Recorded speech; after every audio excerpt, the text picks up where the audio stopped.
Welcome everyone to Open Day at the National Opera Studio.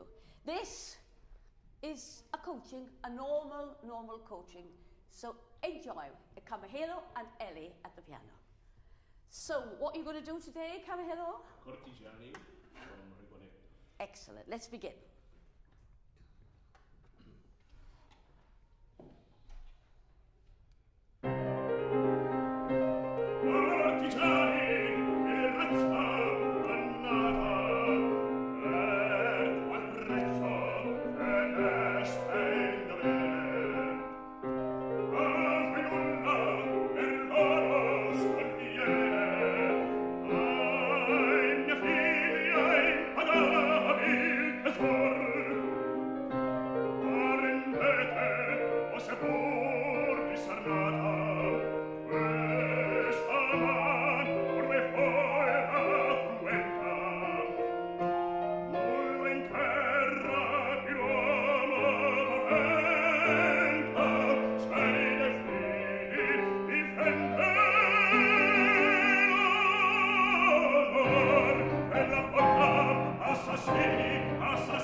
Now listen, we have the same dynamic from beginning to end. Well, we haven't ended it.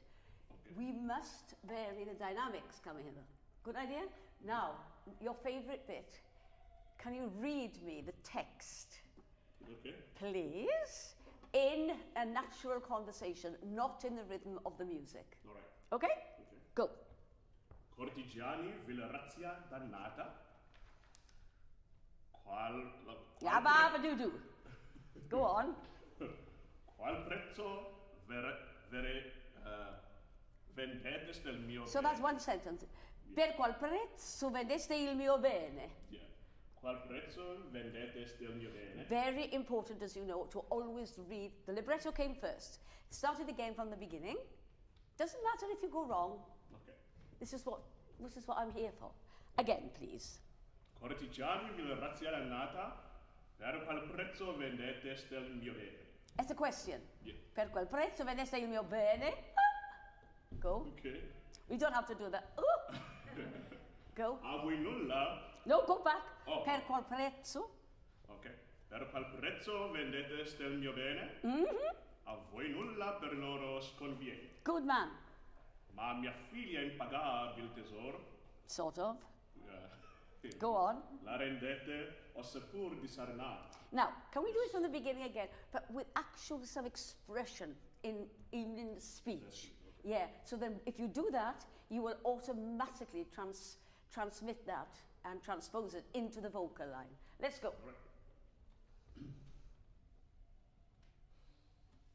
Right. No, speak! Oh! But with the dynamics in the speech. Ok. Cortigiani, villa razzia dannata. Per qual prezzo vendete del mio bene? A voi nulla per loro sconviene? Yes. Ma mia figlia impagabile tesoro. Again, ma. Ma mia figlia impagabile tesoro. Mil tesoro. Yeah. You see, even now we are starting to put some colour into the words. Yeah. Let's do it with voice now. Remembering, it's a big aria. Don't give everything away. Yes, you can open it firmly, but don't give everything away all the time. Let's go.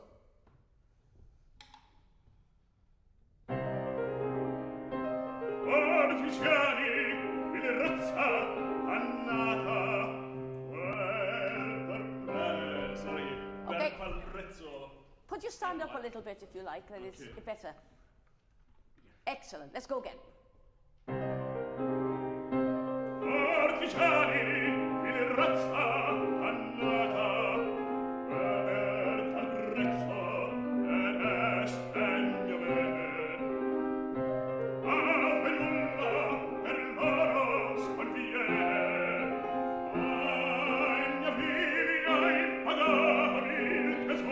So we change the colour from Mamma Figlia. Yes.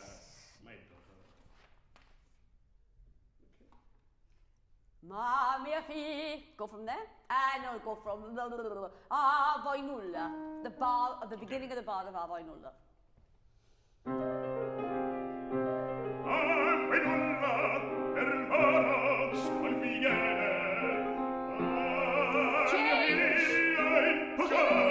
Change the colour. Ma mia fi. Yeah, think of your daughter. Yeah. Same place, please.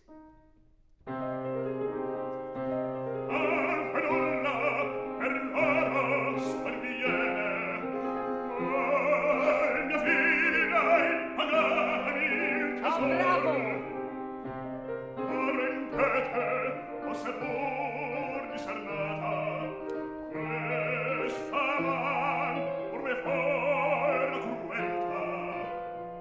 Down.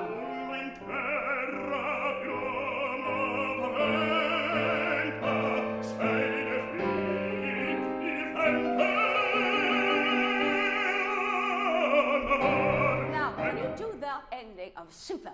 Can you do it once without a pause? Because you may come across somebody one day who will say, no pause. Okay. You may, you never know. Strange conductors out there. Okay. So you say it was just... Just once. Just once. Okay. Nulla intera. Beginning of the bar, Ellie, please.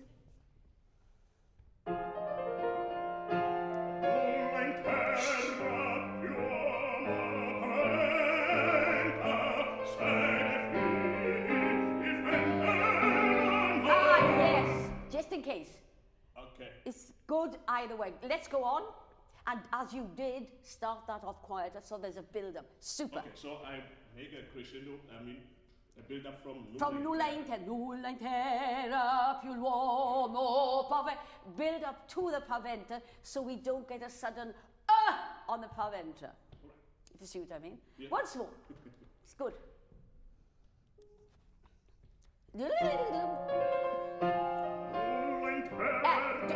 Although because I said choir, a piano, not piano, mezzo forte, don't lose the energy of the core.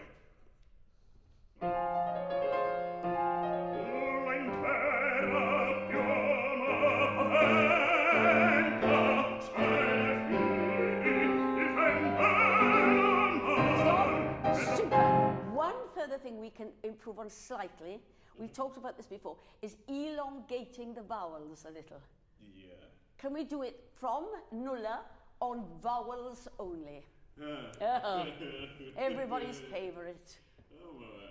Yes.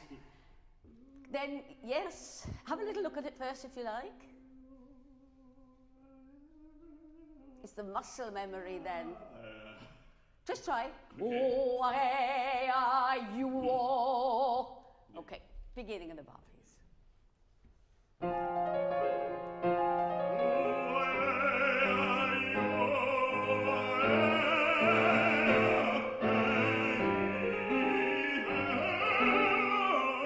Good. You see, it's very, very important because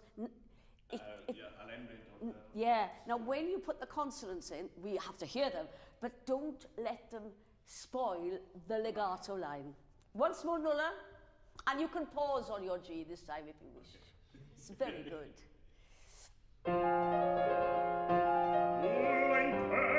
Too loud. Nulla intera. Nulla intera. Terra. You can still use the text without...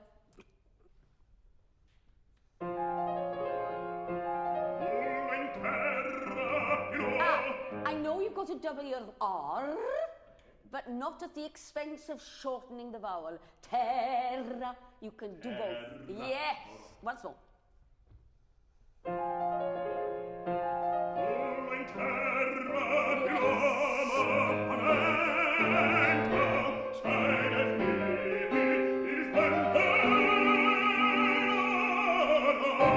Super.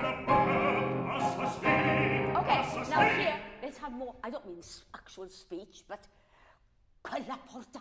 Just, Quella porta. yeah, let's, Assassino. that was superb, by the way. Did we not agree, ladies and gentlemen? Absolutely super. Let's go from the beginning of that bar. Quella porta. Quella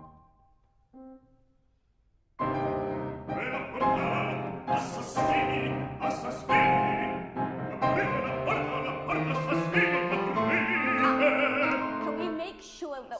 are triplets there. All right. How do we do triplets? Come hello. And what are the words we use? La la la la. No, there's another one. Thank you, Ellie. Oh. Button my shoe. Button my button, my button, my button, my button, my button, my button, my shoe. Go. Quella porta. Quella porta, assassini, assassini. Aprite la porta, assassini. But added to the button the shoe, we have a dotted. Da bum da da dum da da da da da. The first two are dotted, the second two are triplets, just straight triplets. Do you see? Okay, yeah. Da bum da da dum da da da my button my shoe. Quella porta. Beginning of the button. Thanks. Quella porta, assassini, assassini. Aprite la porta, assassini. I'm not getting the dot. Prite la porta, ba ba ba ba ba. Once more, once more. It's very important that.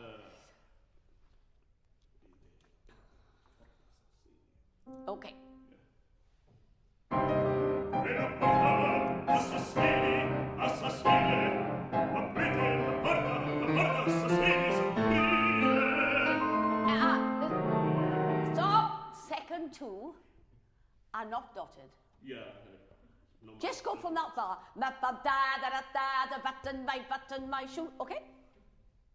Ma prite. Just straight in. Ma prite, la porta, yeah, good. Okay. Straight in. From? From ma prite la porta. Okay. Da. Aprite la porta, assassini. Yes!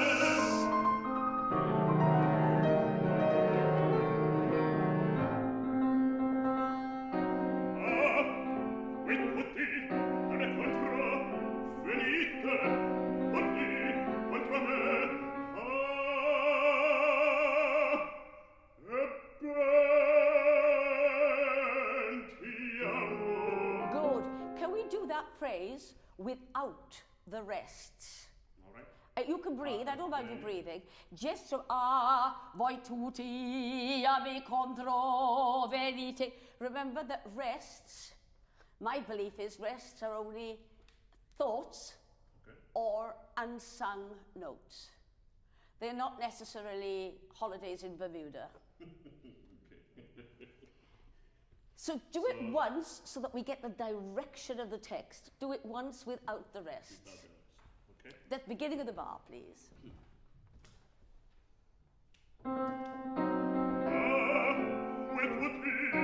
No, don't rest. You do. No rest. Okay.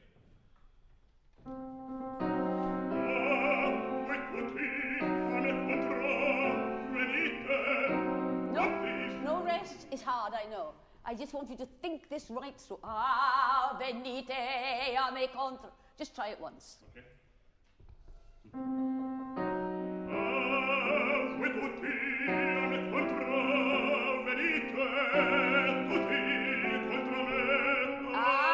Good man. And you did it in one breath.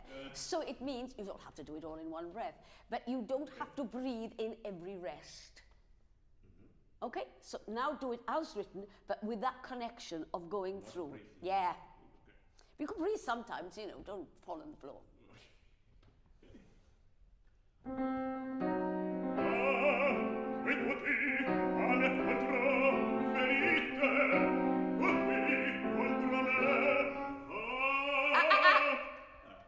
What am I going to say? Good man. We don't. You didn't do it quite like that. Excellent. Then we knew where you were going. Once more, and then going into that. So, contro me.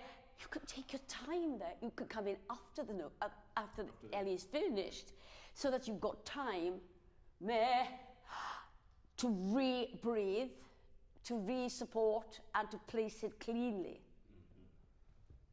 Once more.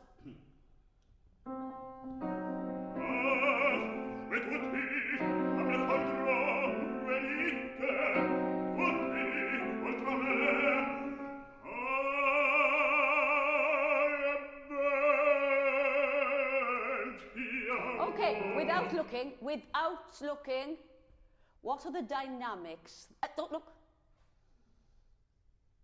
Piano. And what were we singing? Mezzo forte. You think? I would put that more to forte, ladies and gentlemen, wouldn't you? So, you were thinking of my daughter. Venuto tutti contro me. And make sure those notes are clean. Once more onto the breach.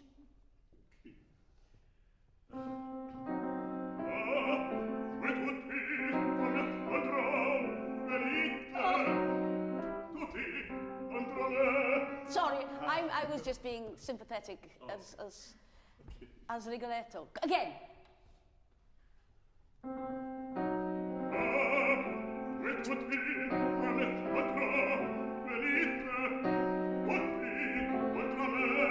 Wait, no! Wait, just go contro me. Contro me. Think.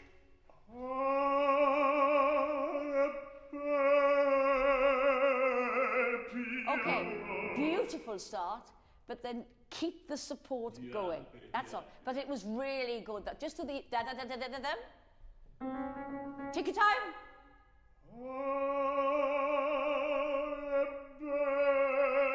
Wait a minute. Are you putting another note in there? Emma. I think so. We are improvising on a theme by Verdi.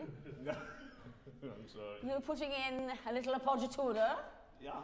Which makes it sound a little bit messy. All right, I'll leave it.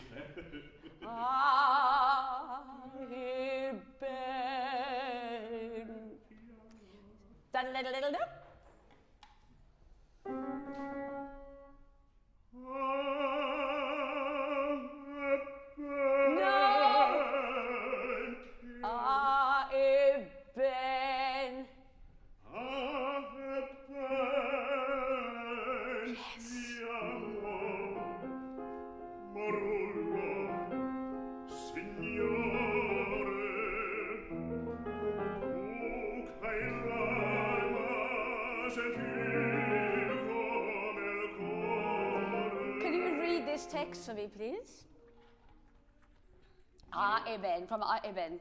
Eben, piango, marullo, signore, tu che l'alma gentil come il core.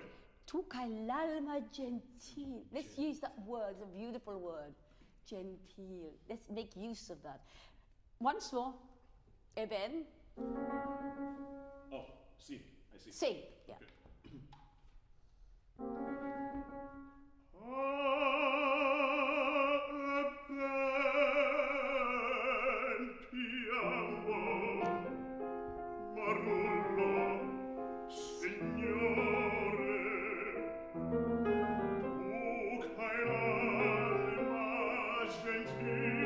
Oh, lovely.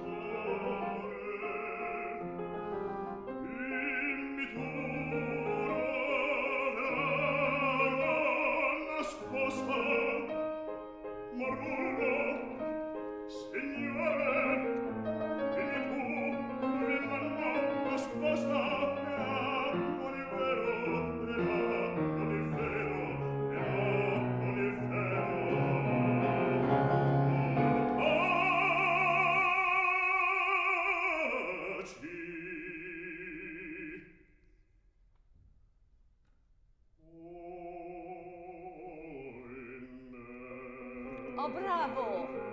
Stop. One little thing, when you, before the bottom F, before you go to the top F, make sure you engage on that so we don't get too touchy. Right. So it's a too, they're married. So there's more weight. I don't mean vocal weight. Two, so we don't get such a difference dynamically between the octave. Wow. Just a little bit. Think of the two as important as the tachi. Tuta! Yes. It's excellent. And make sure, it wasn't wrong, but make sure the dimmi tu, dove ti l'hanno nascosta. in la, make sure it's dead in tempo. All right. Because the orchestra won't wait and they won't want you to be out of rhythm there. Just a tiny little thing. Let's go back to... We don't have to go back far. Let's go back to just the turn of that page. Signore, signore. Okay. Okay? Beginning of the bar, please. The beginning of page. Oh, look, let's go. I'll tell you what I do. Let's go from Dimi to... Give me two. Okay.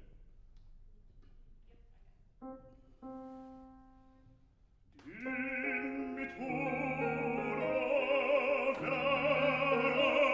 nascosta, Marullo, signore, dimmi tu dove l'hanno nascosta, era non è vero, Yes. non è vero, era non è vero.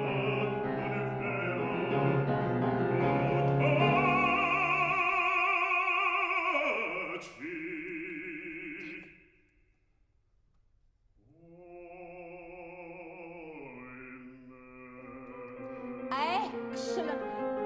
You know what I'm going to say now? Not too much, not too long a portamento. The singing was superb. Absolutely spot on. Do the portamento at the last possible moment. It's more elegant, I think. Just go from, I'm not going to make you do that F again, pretend you've done it, to touchy.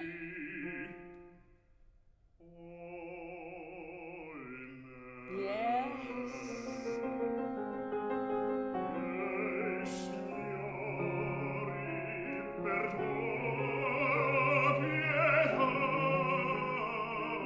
Okay, let's do this on vowels only, please. Your very favourite. Have a little look first. No pressure. Just get it right.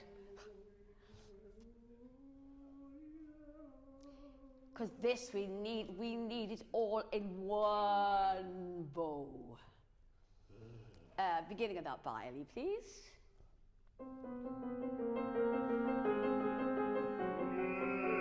Okay, you're breathing too late. Yeah. Actually, this entry really confuses me sometimes, you know? That's fine. Yeah. Don't be confused. Okay. Just get it right. Go.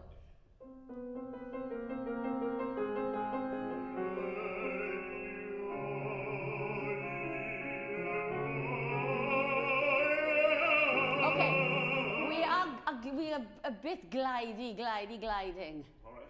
Yeah. Not as much as that, but can you try and make me understand the words from the vowels only?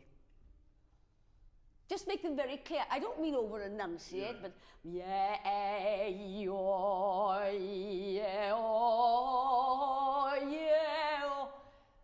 Okay. Go. But how do I make yay in? Yay. Yeah. Okay. Okay. Yay. Mm-hmm.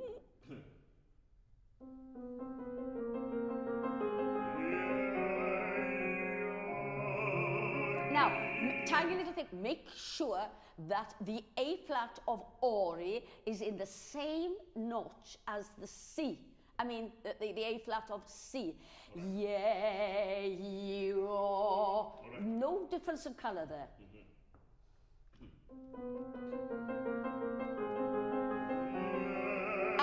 Sorry to be fussy, and a quicker yay. Oh, yay. Yay! Yeah, well, I did it then. Yay!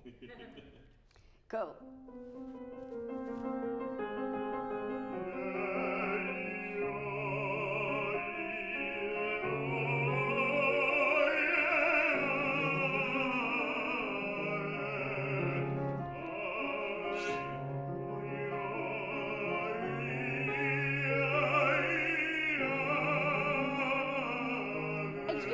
Excuse me, what do we have there?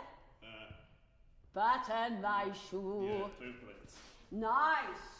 One small vowels only, please.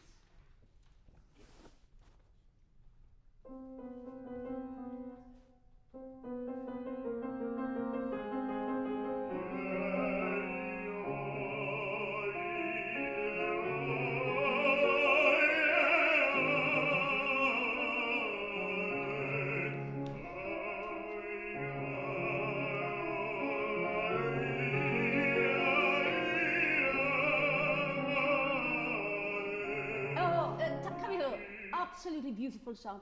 Tiny little thing. Ah, da, ah. We need that C reiterated. Da, ah. Do this to me. Ah, button my shoe. Ah, better my shoe. Button. Button my shoe, sorry. Button. Button, yeah. So, where is that? Oh, in the triplet. Yeah. Da, button my shoe. Ah, button my shoe. Ah, button my shoe. Ah, No, it's quicker. Ah, button my shoe. ah, button my shoe. Again. Ah, button Quicker. my shoe. Ah, button my shoe. Ah, button my shoe. Yay! Yeah. One time somebody will in a performance do a triplet to button my shoe. I can't wait. Okay, now remembering those long vowels, let's do it with the consonants as well.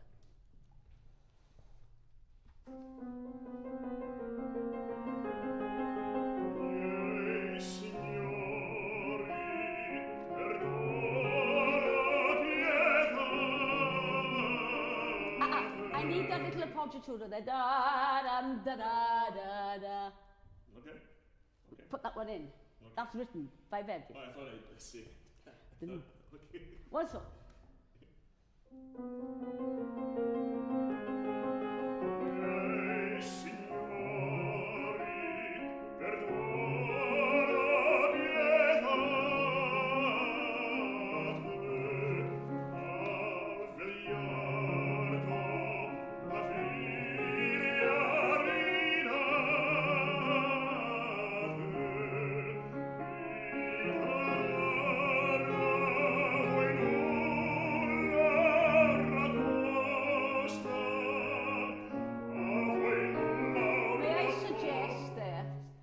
Suggest that you do re, do, la, la, la, da, da, then come back dynamically. All right. Re, da, da, da, da, dee, da, da, because then we have ah, boy, nulla.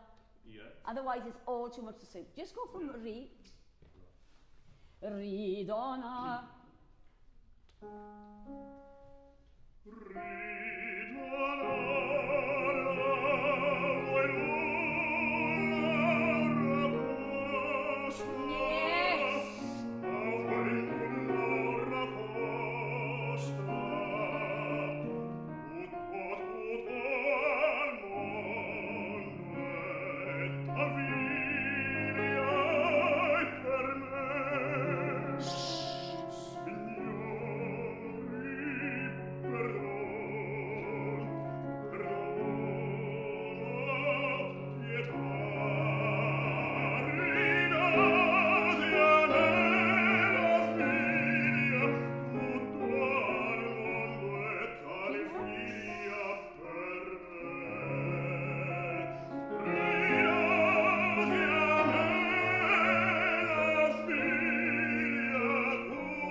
Except, good, it's good work, but listen, that's why you can't give everything away. This is the pinnacle.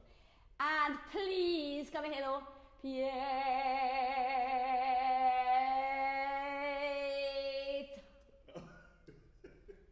We had about 85 notes in there. Oh, I'm sorry. That's all right, darling, just don't do it again. Look. Yeah.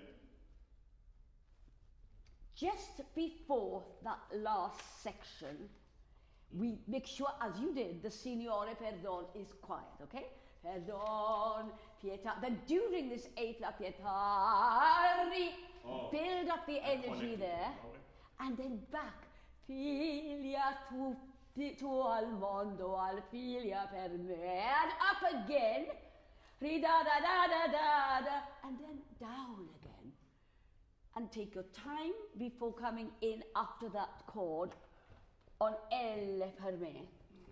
Okay, let's go back, please, if we can. But can I ask? Yes, please. I don't know where to breathe, before. I know. Well, the first one, maybe not. Okay. You didn't. Yeah, I didn't. You need to do it the second one. Or you could do me. No, you can breathe it. As long as you breathe in the rhythm of what's coming, not what's gone. So you would do filia per me. Make the breath a part of the drama. Not me. Breathe. You did. You know what I mean? Yeah. You know what I mean. Let's go from Signori Perdon, please. Okay.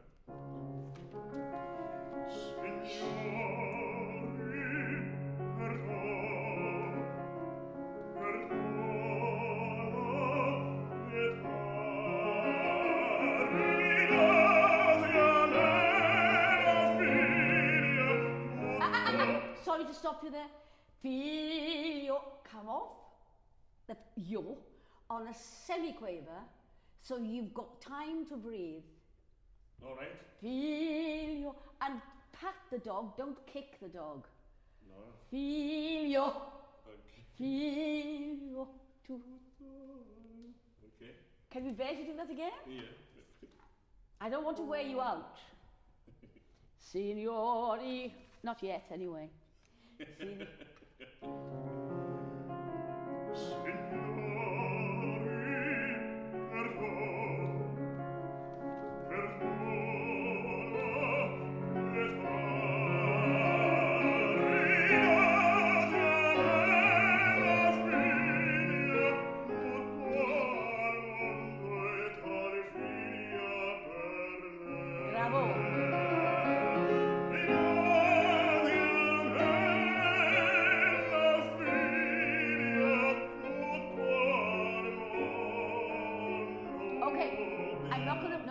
No. That first one especially was superb.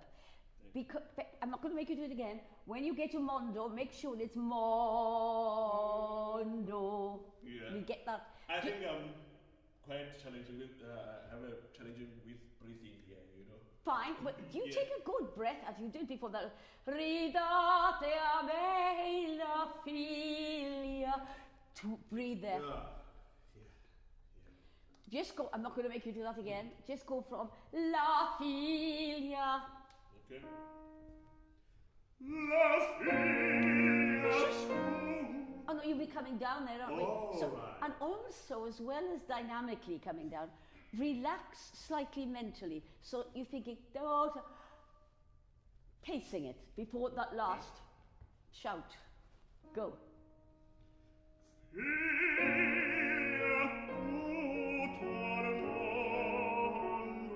Yes, the notes were right, but we don't want a more hond. Yeah, okay. Okay. Filia.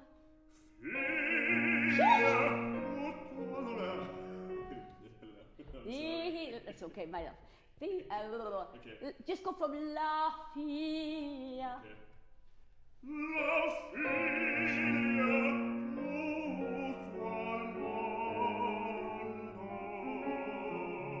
Take your time now.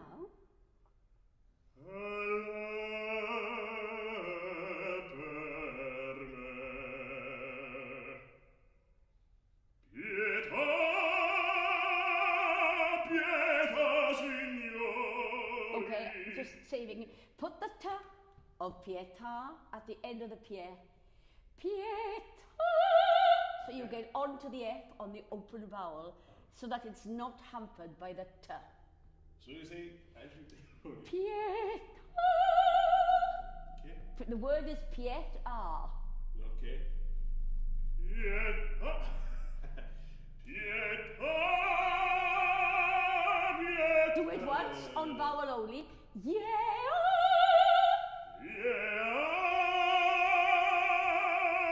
Yes.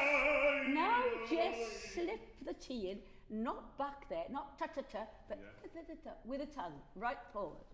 Pietà. Pietà. Yes. Pietà, signori. Pink. Pietà, signori. Pietà.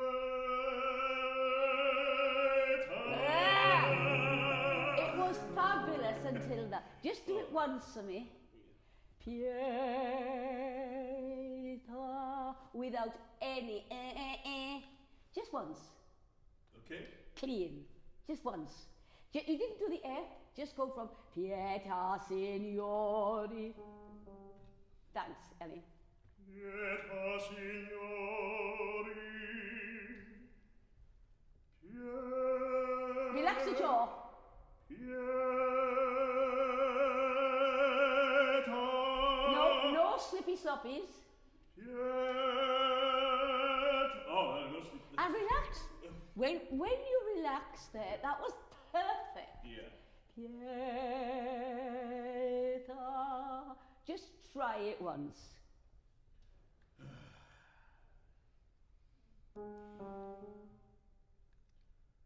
Pietà, signori.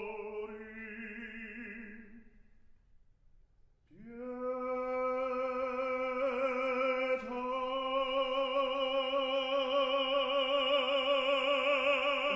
Well done. Now put a little connection in without 85 notes.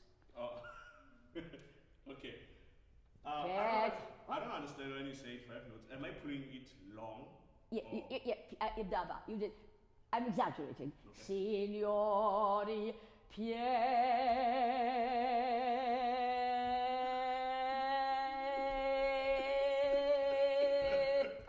I exaggerate, naturally.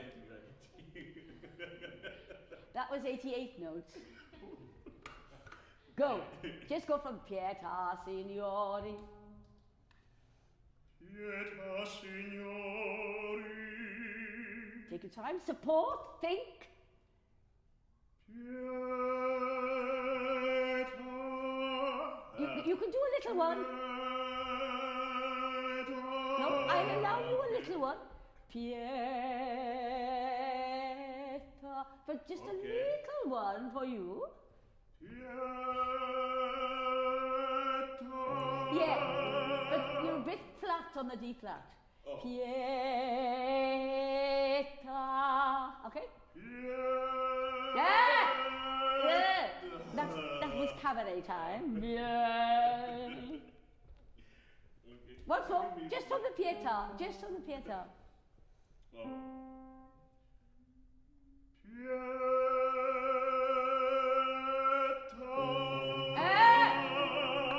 Relax. Relax. I'm not supposed to touch people. Relax. Pietà. Just a minute. No. This is good work, Camillo. It is. No, but you're good. This is very good work you're doing. Oh, going from, I tell you what, it's easier to go from Pietà, signori. Pietà, signori. Breathe. Pietà.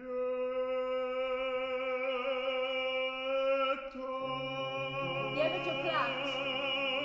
You're flat. It's a bit flat, isn't it, Ellie? Think oboe, not clarinet. Do you know what I mean? Yeah, oboe. Yeah, because a clarinet has got a flatter sound than an oboe. So think sharper, you know? Do this for me. I pietà. No. I pietà. pietà. Better. Abracadabra. Excellent. Just now with the words Pietà Signori. Okay. Pietà Signori. Another trick. Pietà Signori. Phrase that off a little so we don't weight it down too much. Pietà Signori. Okay. Up. Go. Pietà Signori.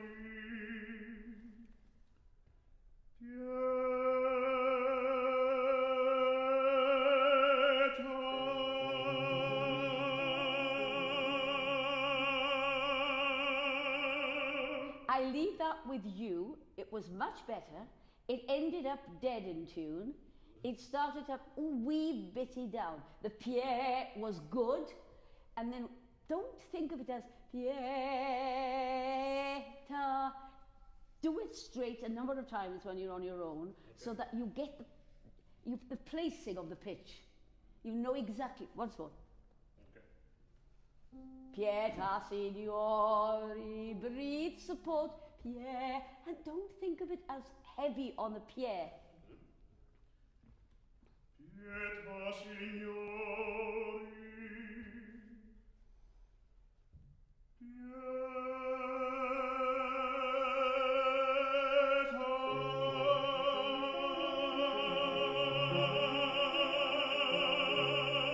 Bravo! Good. Did that feel nice? Yeah. He was in tune. Yeah. Now, we have a choice. You can either sing this right through now, or we can go on to the duet. No. What would you like to do? We can go from the beginning. Yeah? Cool. We can go from the beginning. Now, think before we do it. Think of where you are in the story, who you are, at what stage in the story are you at, and dynamics. Read me the opening again, please. Cortigiani vil razza dannata, per qual prezzo vedeste il mio bene? A voi nulla per loro. That's okay, you can look. Yeah. Ma mia figlia impagabil tesoro, la rendete o seppur disarnata, questa man per ve fuera cruenta. Fine. So keep that expression when you always read the text. Time and time and time again. And to get different ideas about the text. Let's go musically.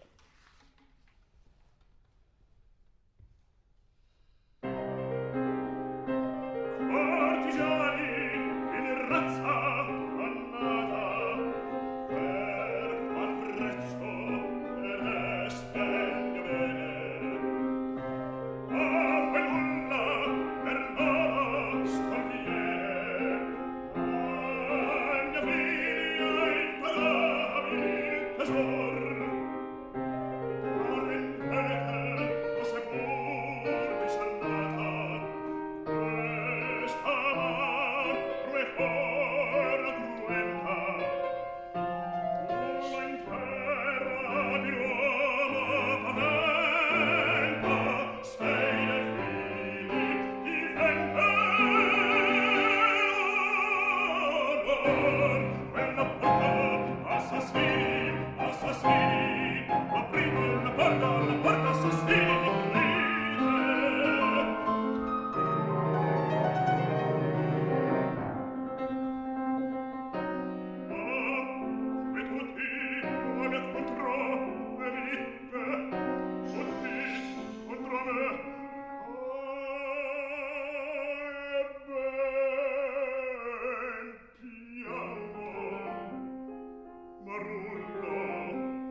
Oh, deserves actually that for that. Excellent. A few little tiny things, but hey, you remembered virtually everything. Everything. Just watch that. The end is nearly perfect.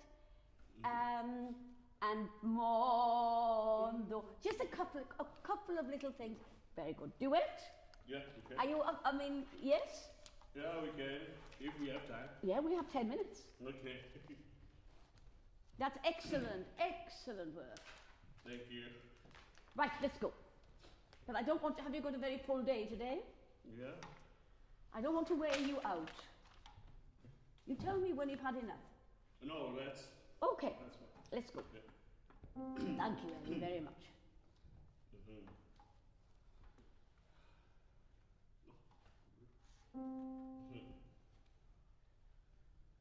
Okay, you know... Solo...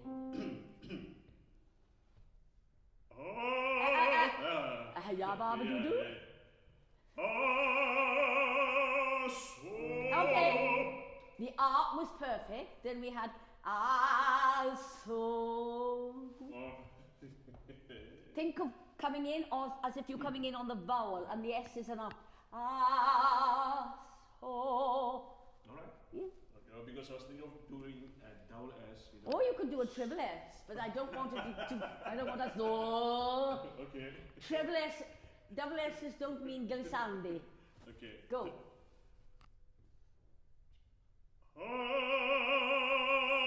Solo per me l'infamia, a te crevo Dio, che la potessi ascendere quando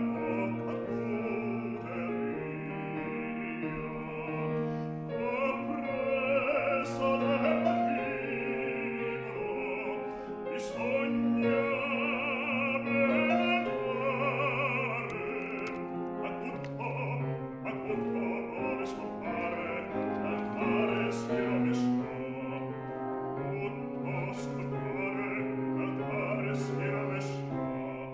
Okay, let's go back. Words, please read.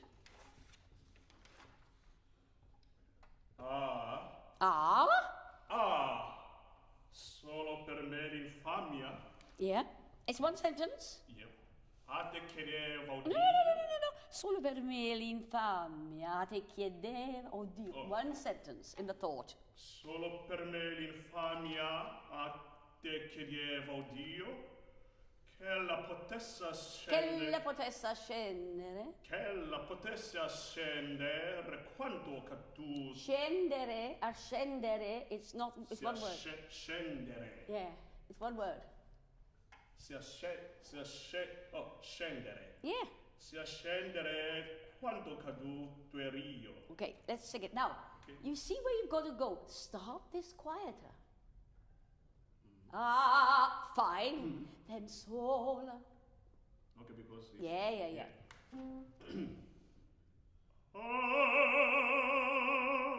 Solo per l'infamia a te crevo Dio, che la potessi ascendere quanto caduto Okay, now here, take it easy. Okay. Apre. Okay, from there, straight in. Okay. Apre. Okay. Appresso del mattino. Yeah, without any H's, please. Okay. Appresso del mattino, bisogna Okay. We've got two identical musical phrases. Let's make them different. Read me Okay, this text, okay. please. Read me this text. Appresso del patibolo bisogna bell'altare. Yes, so sing it like that, with different Okay. inflections. Ah.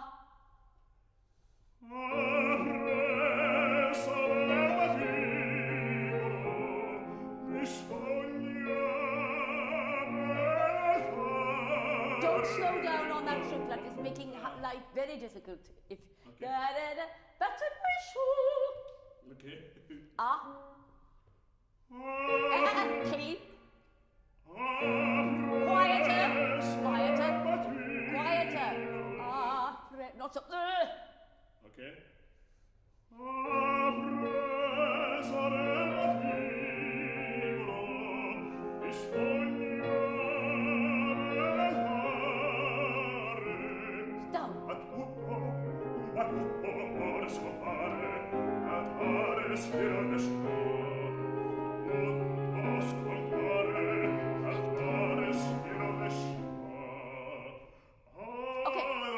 No, take your time there. Finish the altare siro verso. Ah, you have all this nothing in the orchestra. He can take his time there, Ellie, can he not? Okay, let's just go. Altare siro verso. The last one. Oh, go from tutto scompare. Oh, tutto scompare. Yeah. Tutto scompare, altare si rovesciò. Think. Clean. Tutto scompare, l'altare si rovesciò. I tell you what. Sorry. Don't stay on that shore too long. Because if you stay on it long, you get anchored in, locked in. Shore. Oh God, now where? Shore. Ah! Go. Tutto. Tutto scompare, l'altare si rovesciò. Look at it. Si rovesciò. Ah, breathe in the rhythm of what's coming. Once more. This is so challenging. Yeah, of course it is. Yeah. Singing ain't easy. Tutto scompare, l'altare si rovesciò.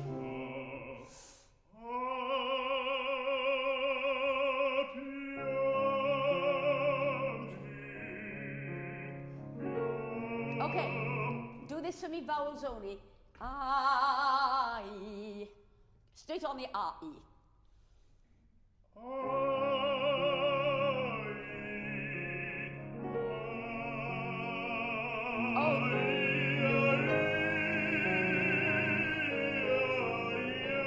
Good, but it's yai. I said I. It's not, of course. It's yai. Yeah. Once more, and that will brighten the sound as well. Yai.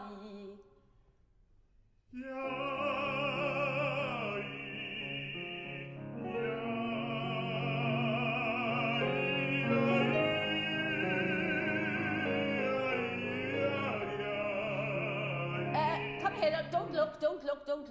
What is the dynamic there? Piano. Pianissimo. Pianissimo. Two P's. Yeah. What did you say? Pianissimo. I'm kidding. You are. Let's do it with the words now. Piangi. Let's change the colour. Tears. Yeah, flat. Don't let the bring it down. Yeah. Okay.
Come on.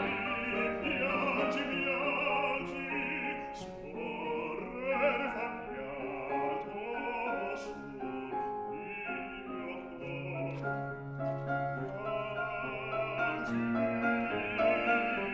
piangi, piangi, scorrer fa pianto sul mio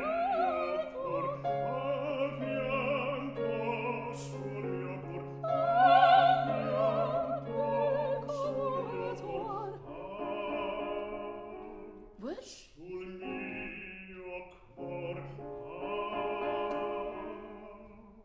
Think. Scorre fa pianto. Take your time. Mia figlia, mia figlia.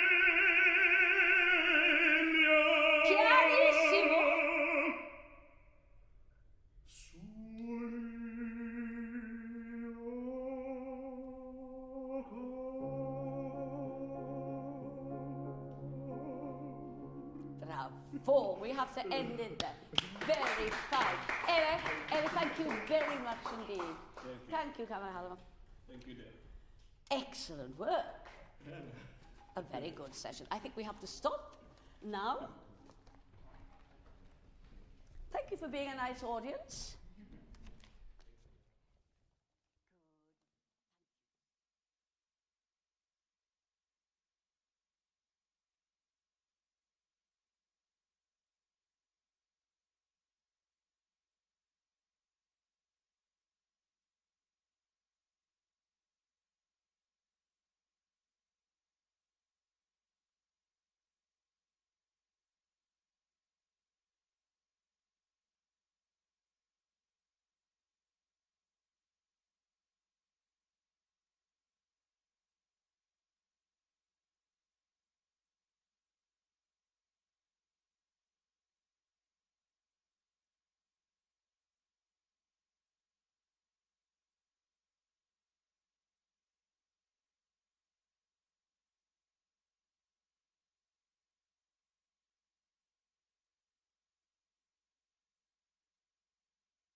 Do you need your glasses?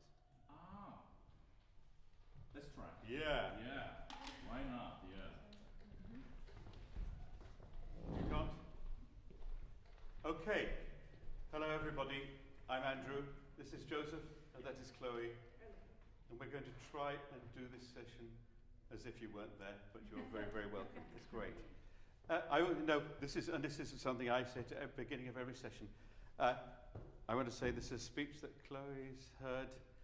I'm here as your colleague, your much older colleague.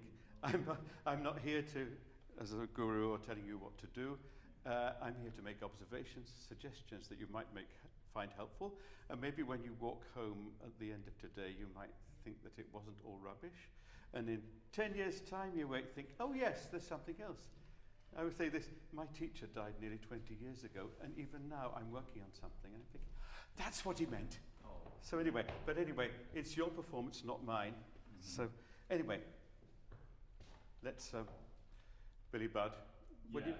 I'm gonna sing the Liber's aria, the innocent believer sing this aria, while feel the death approaching, the looking to see the sea, and then I feel in, I need to sing this aria, And I've also, the other thing, Joseph's being very brave because he's had glasses on, and I asked him if he'd take them off because he's got great eyes, and there's so much of this depends on. Yeah.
Friendly hand where I see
beautiful.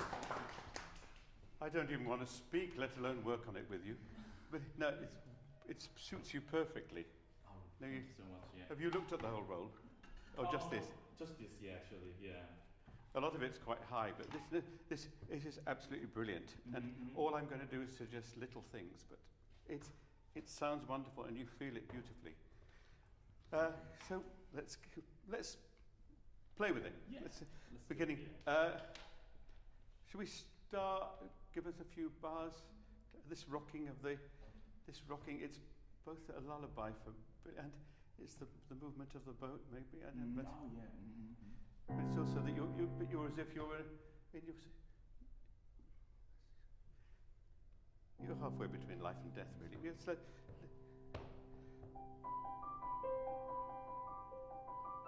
birds.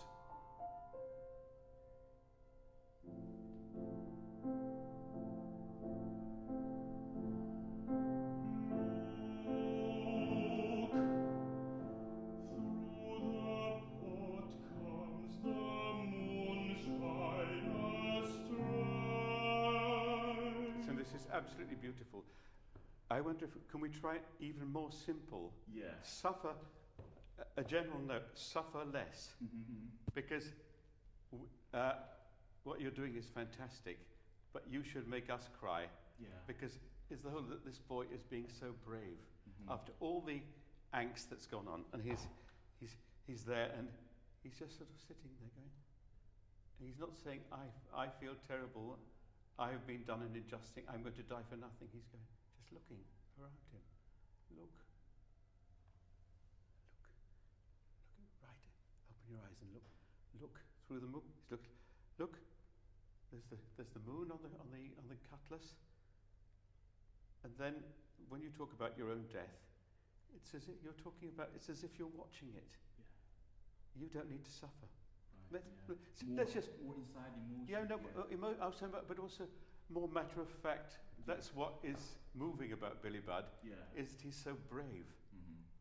Let's just more almost more normal. You sing so beautifully, but almost normal. Yeah, just you know, if sometimes you visit somebody, and we have to talk about these things. You see somebody who you know is dying. They're quite often, you say, hi Andrew, how are you? No, and it's going to be a nice day, and can be no effort to showing. Exactly. Yeah.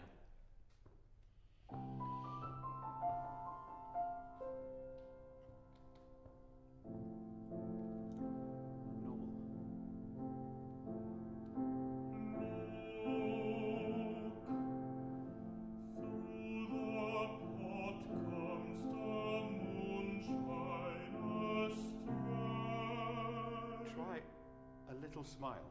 Oh, yeah. Just little. Yeah. Let's try. Yeah. A tiny bit more voice as well. Just a little.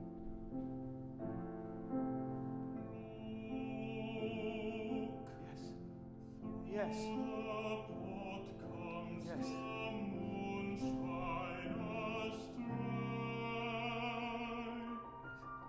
Now see the guard's cutlass. Still smile.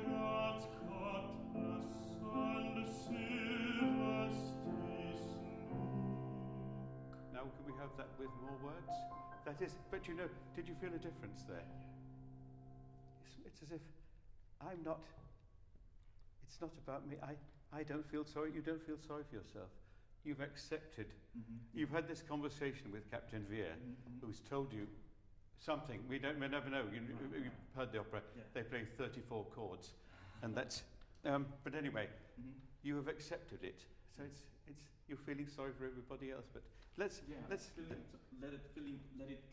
let it go, and that you're just.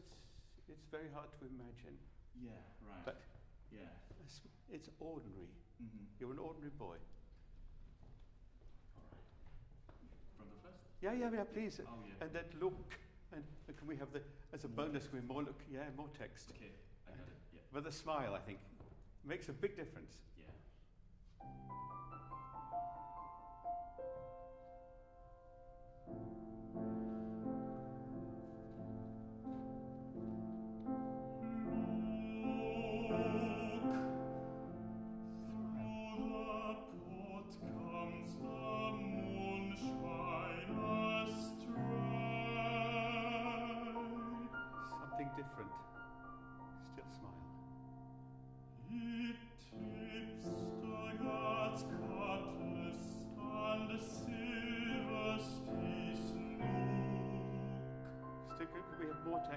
to the... Oh yeah. And silvers this nook, and silvers this nook. Silvers this nook. It's not the sort of thing you say every day. Yeah. Let's go from before the... Okay. And all this, and you can decide whether it's some whistling or whether it's the birds, this all the wonderful... Anyway, let's go from It Tips the Guard's Cutlass. Could you give me a little bit of bird song as well? You hear the birds. It tips the God's cutlass and the silvers this nook.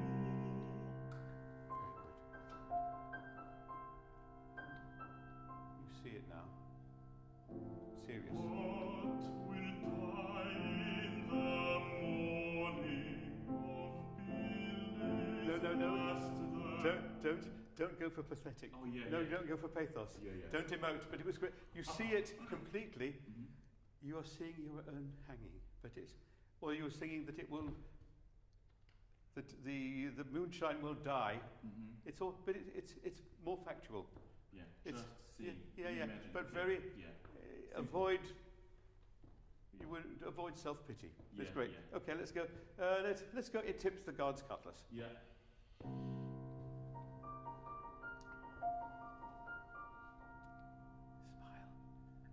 It tips the God's cutlass and the silvers this nook. You're just reading the news now. What will Sing. die in the morning of Billy's last night? It's been a good life. Smile. Smile. Always up, Happy hour. and I must stop too. Joseph, that's beautiful. Can I must up too. I must up too. and it's a I always up and I must up. But what you were doing was beautiful. But there's just more. This is something. I always up. That means everything is finished. But I must go up too. Yeah. It's a bit, and you could even have it as a more little. determined. Yeah, and also almost a slight. I hesitate to use the word joke. Almost. And a sigh, a joke with a sigh in it. And I must up too. The main thing is to avoid feeling sorry for yourself. We'll feel sorry. We'll make us cry, which you do. Let's go from what will die in the. Oh, let's go from that will die in the morning of. Just keep the line going there. That's fantastic. But the smile, yeah. From the but will die. What will die in the morning of Billy's last night? You're happy. I always up, and I must up too. I'm going to be very picky. Don't lose the tone on. All is up. All is up. Don't lose the tone there. Yeah. All is up. Yeah, it's great. All is up. Yeah. Beautiful. Still staying in piano as you are, but absolutely beautiful line which you have naturally. It's great. Really wonderful. Let's go. Aye, espressivo.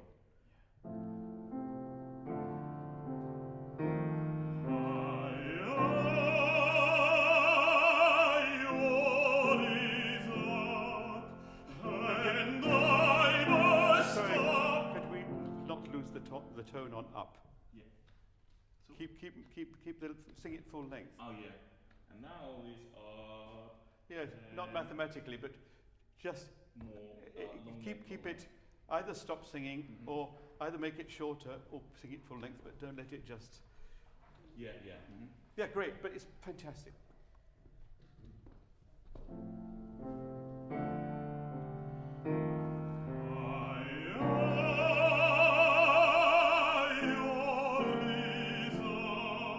And I must stop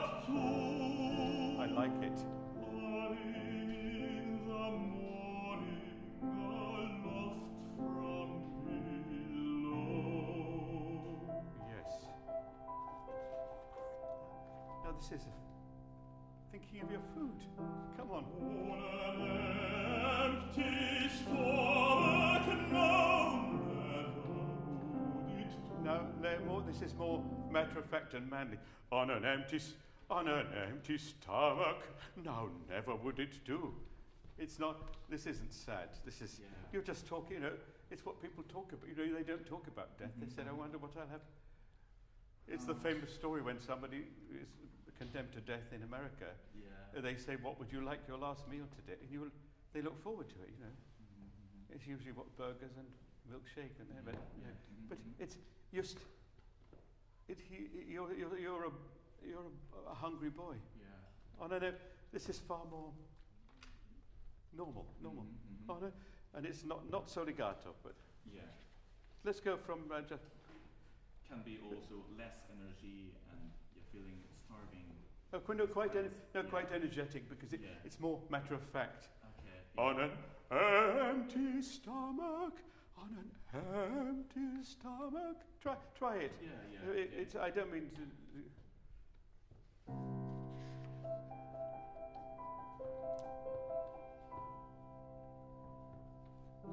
Think of it. Some more. Yeah.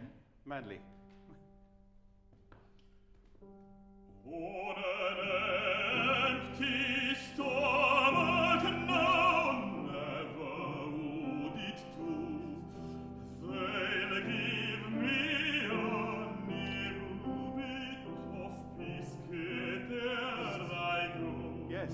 Sure, oh, messmate will reach me the last parting cup. Can we try? I don't want to interfere too much, but can we actually say last parting? Yeah, because it rhymes with last parting. Sure. Before I go, I think you have to have a breathe before go.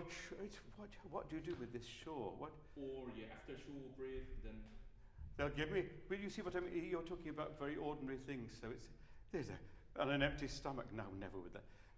They'll give me a nibble bit of biscuit. It's a slightly childish thing to say. A nibble bit of biscuit. And they'll give me a nibble bit of biscuit. And sure, go. Sure. A mess. And that's great. One of my friends will come, which they do. Okay, let's. On an empty stomach. I like that very much. But but even an empty stomach, never would that do. Avoid being serious. That is. I also feeling better is with more energy. And it's the fact that you're talking about very ordinary things. It isn't a tragedy to you. It is to us. Let's go. Okay, on an empty stomach.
I would suggest you didn't breathe between the first two, and then turning heads away, because it's presume it's everybody turns their heads when you go up turning heads. Nobody wants to look. You can imagine breathing after second turning. Try it. Turning heads away. And you might not even have to breathe after the turning heads away from the hoist and the belay. Yes. Okay. Great. Wonderful.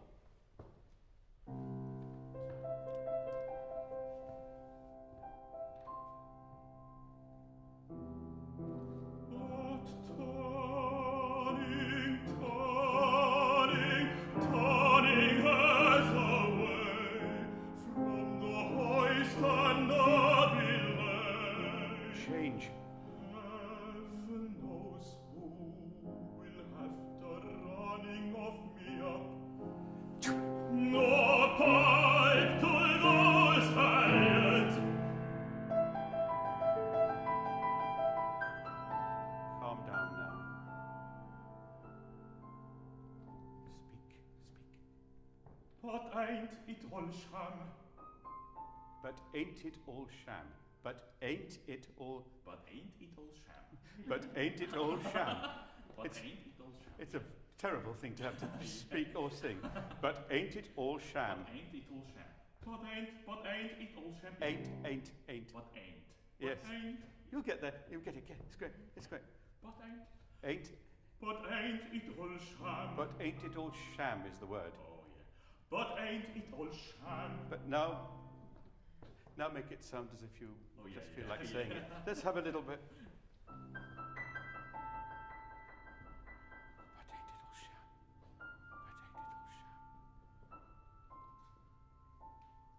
But ain't it all sham? But ain't it all sham?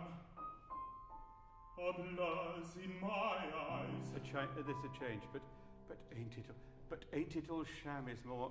This is all rubbish. Oh yeah. It's all. Yeah. If you want to translate it, Mhm. which would help anybody, Yeah. you say, who did all this business? Oh, pipe those idiots! What a load of rubbish. Yeah. I can't do a blur and the change. A blur's in my eyes. I can't even see. Yeah. It's heartbreaking. Oh yeah. It is dreaming that I am. Yeah. Okay, let's go before, but ain't it all sham? But it's just ain't it all sham? Yeah. It's rubbish.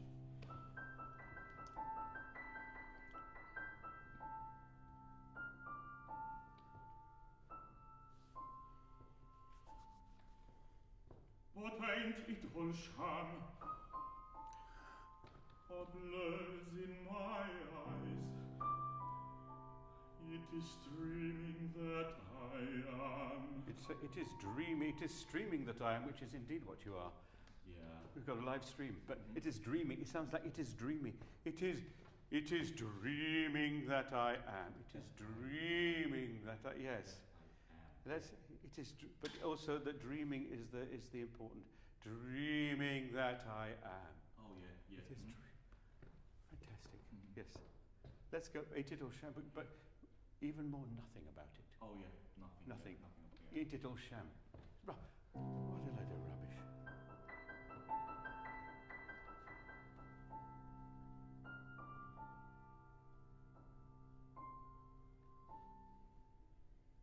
But ain't it all sham? Sham. No, ain't it? Sham is the important. Sham is the important word. Yeah. Ain't it all? But More. ain't it all sham? Yeah. Can I just Yeah. later? Yeah. But ain't it all sham? A blurs in my eyes. It is dreaming that I am. Yes. Can you see your best friend before you, Donald? But Donald, he has promised to stand by the plank, so I'll shake a friendly hand and I sing.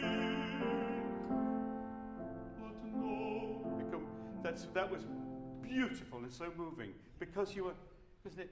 It's because he was smiling. He didn't feel sorry for himself. We thought that was brilliant. Now, but it was brilliant. So I'll shake a friendly hand ere I sink. That's great, but you need the word sink because otherwise it sounds like I'll shake a friendly hand ere I sing, which is great. But Yeah. Important consonant. and then after that, just as saved, but no, a change. You've had that beautiful lyric moment. Yeah. I shake a friendly, but no, completely. It is dead then. Anyway. Yeah.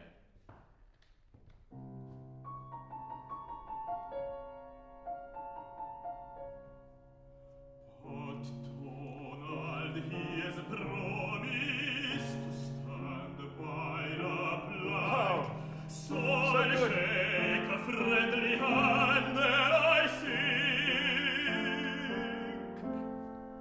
But no,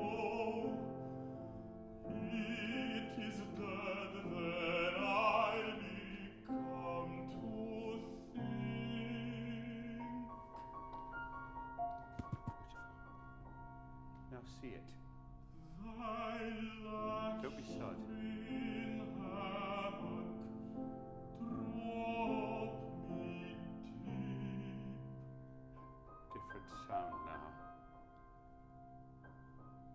sinking to the bottom of the sea. Fathoms down fathoms, how I dream fast asleep. I feel it stealing now. Can we still, this is absolutely exquisitely beautiful. But can we, a bit more text now, just because it's quiet. Somebody once said, quiet singing, loud words. But it's absolutely, but your fathoms down to, that was beautiful. How I'll dream for, I feel it stealing. I feel it stealing now. It's great, yes, wonderful. Can you try it? Yeah, okay, let's,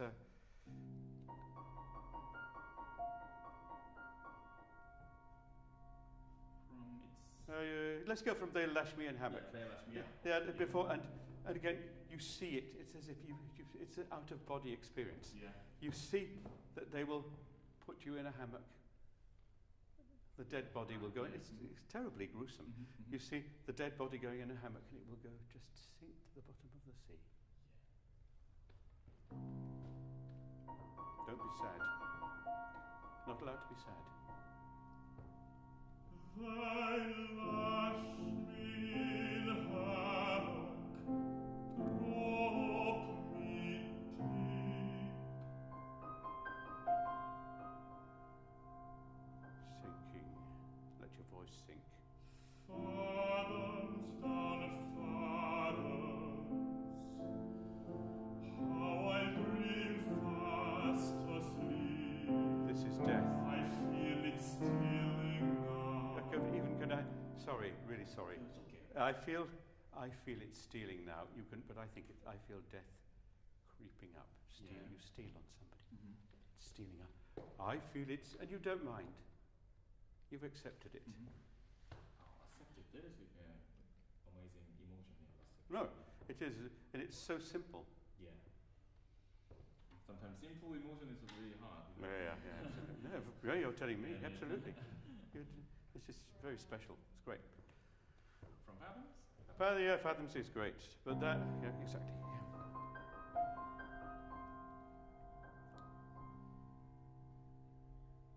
Fathoms down fathoms, how I dream fast asleep. Death is coming. I feel it stealing now. Could I have eaten more? I feel it stealing now. I feel it stealing now. The words are just too important. Yeah. Okay, they're brilliant. Fathoms, they're great.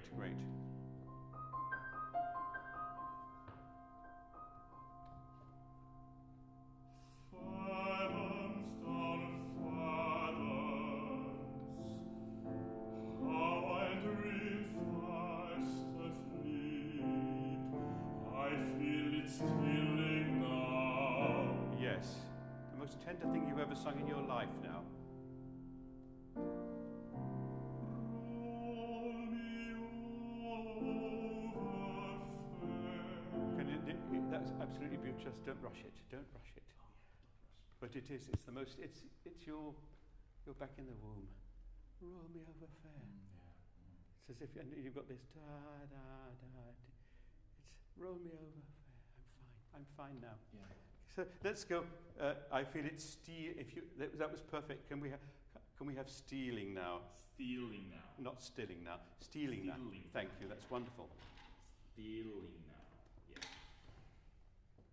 From Fathoms, okay? Fathoms down, fathoms. Yeah, why not? What are we doing? We're fine.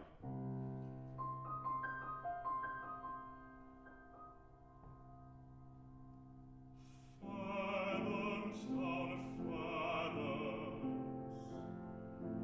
how I dream fast asleep. Correct. So just because you're so, how I dream, not dream, dream. Dream long. Dream. Okay. Dream. Oh yeah.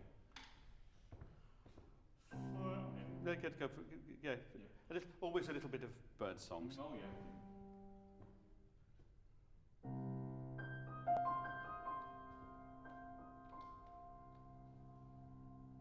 Fathoms down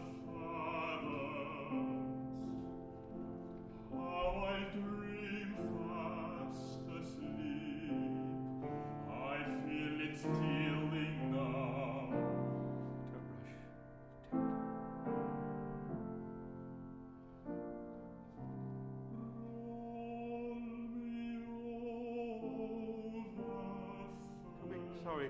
Roll me on. You're slight. It's only because you sing it so beautifully. You're rushing that beat a little bit. Oh, really? Again? Yeah. Okay. Is that right, Chloe? Okay. It is. That is rushing, isn't it? Roll me. Could you just play it, Chloe? Just Okay. how it is. The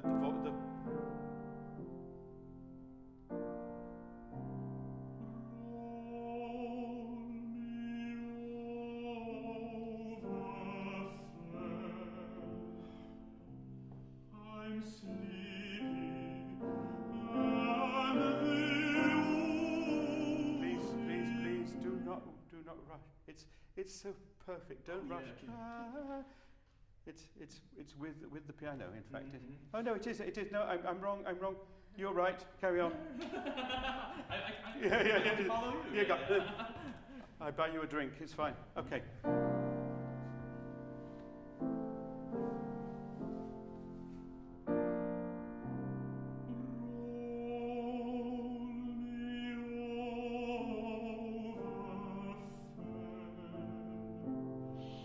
I'm sleepy,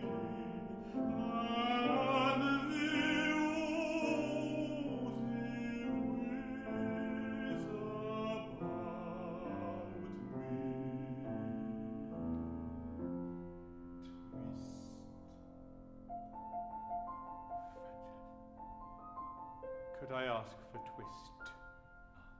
It's a twist. Short. Twist. It's short and on the end of twist. Well, you know, that's just so beautiful. Yeah.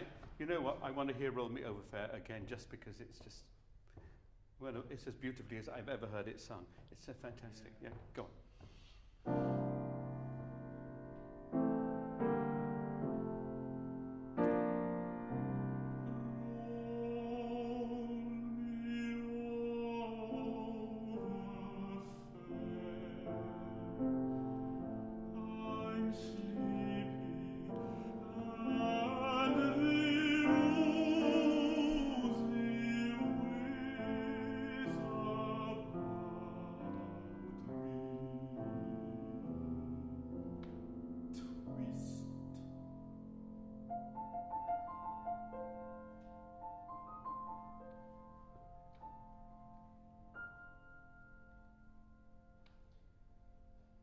Yeah, baby. Fantastic. Yeah. Fantastic. And really, also for me, feeling a deeply emotion is coming up, but I can not see. not too efforty. Just Exactly. let it go. You don't. Yeah. Just be. You don't need to. A coach. You don't need to emote, because it's all there, Yeah. and then it comes through, doesn't it? It comes from you to us, much more easily. Now, shall we? I once said to somebody, "Do you feel like singing it all?" And they said no. But what I'm going to say is, please sing it all, Yeah. and I will not interrupt. I may not. No. From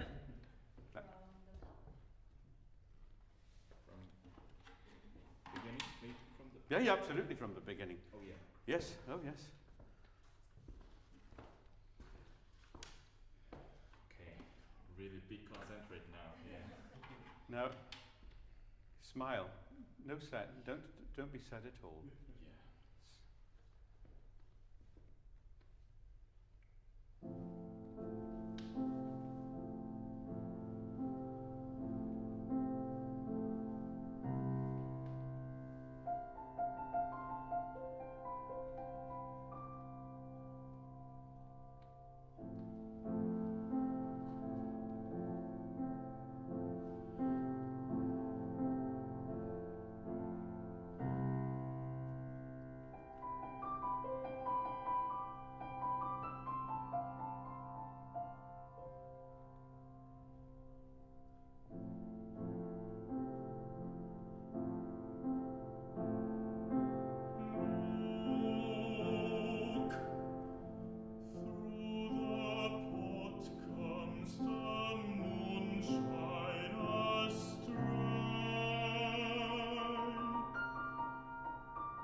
might will reach me the last parting cup.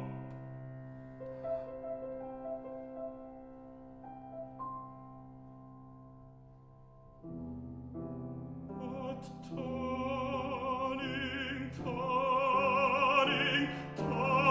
us away from the hoist and the belay, heaven knows who will have the running of me up. No pipe to those hired.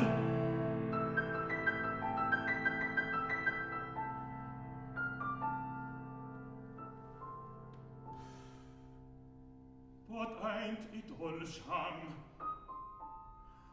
A blurs in my eyes. It is dreaming that I am.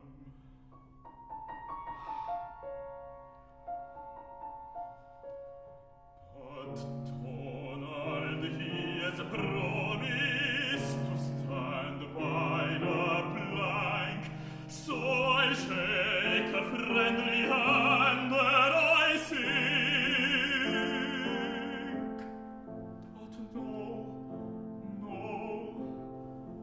it is dead then I'll become to think.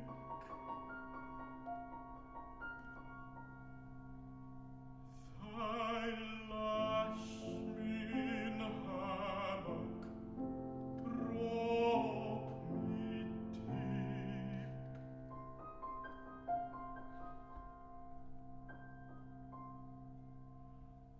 Fathoms down fathoms, how I dream fast asleep.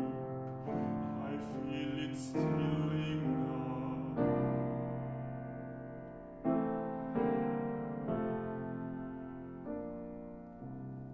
Roll me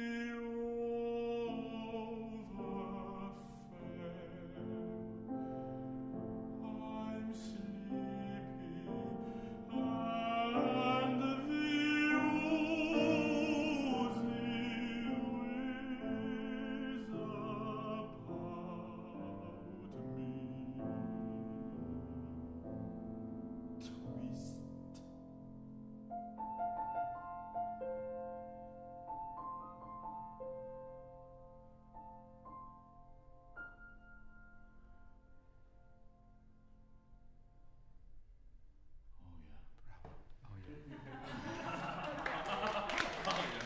I'd love. You felt that. I felt it. It was amazing experience for me. No, one thing for me too. Yeah. I would love to give you a big hug. Oh yeah. But and buy you a drink. But anyway, but you know, thank you for being so. It's very hard to be so open because it's in this opera you are completely naked in front of the audience, and it's fantastic. Respect, fantastic. Now, okay, we have got nearly a quarter of an hour. Yeah. If you want to hear a bit of, let's hear a little bit of the.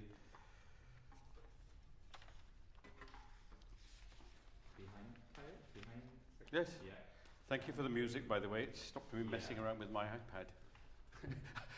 And by the way, I was about to go and stand there so I could see you, and I realised I would be right in the middle of the camp. Oh yeah. I may be stupid, but not so stupid. Okay, let's. This is. Well, you said goodbye. Danska, the old man, a role I have sung, is. He says he brings him. He says, well, you know, goodbye.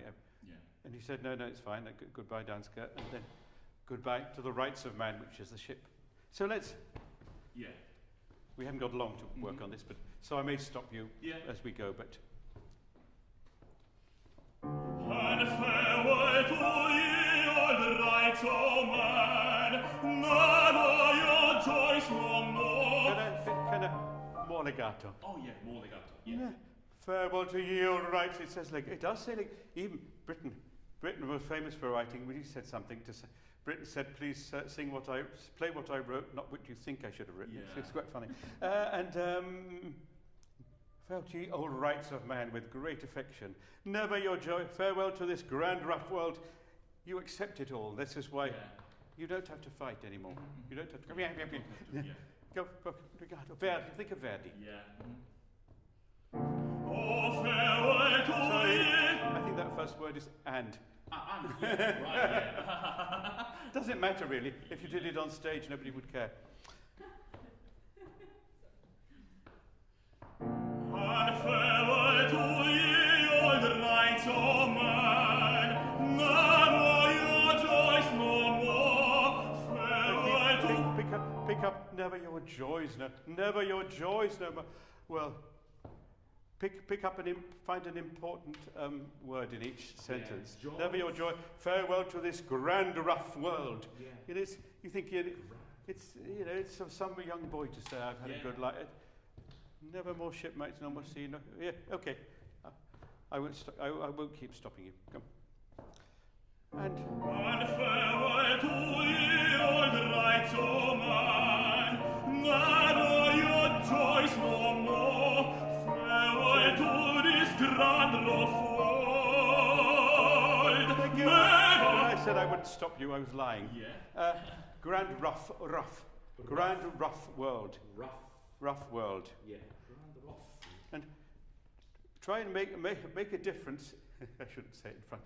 Make a difference, even if it's artificial, between each. Change colours just between each phrase. Yeah. So it's not all the. It's great to have a fabulous legato line, which, in my opinion, is the most important thing for any singer. But also change But you can change. Yes, exactly. Yeah. So let's go. Let's do again. Let's go again. And farewell to ye, old knights of man. Never your joys no more. Change. Farewell to this grand rough world. Never more shipmate, no more sea. Oh, looking down from the heights to the depths. But I've sighted a sail in the storm, the fire shining sail that not fade, and I'm content. Okay, that's brilliant. Yeah. I've cited a say, the far that's not the far shining sail. That's not fate, and I'm content. It's a big word for somebody who's about to die. Yeah. To say I'm contented. Yeah. Contented. The final emotion, actually. Yeah. Yeah.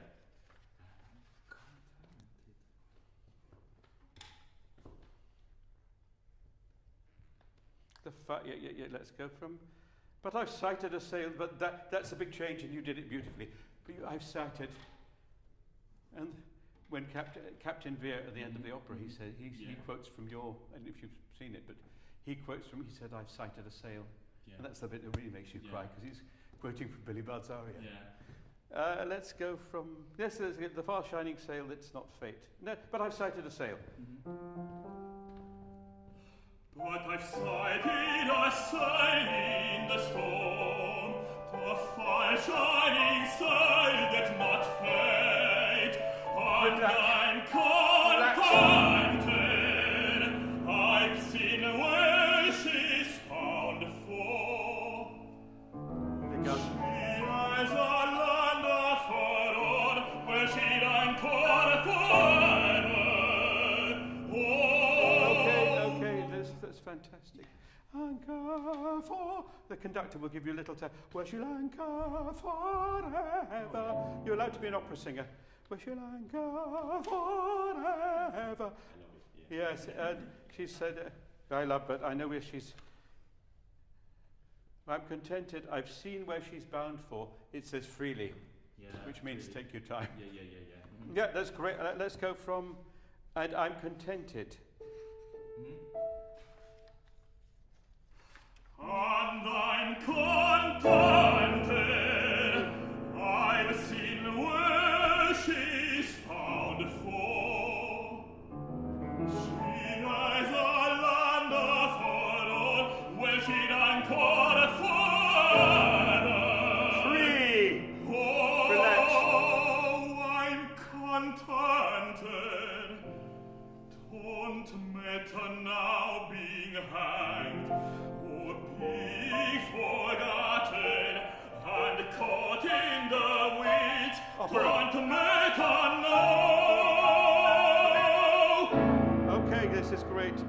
being content and don't matter now, it has to be the biggest. Oh yeah.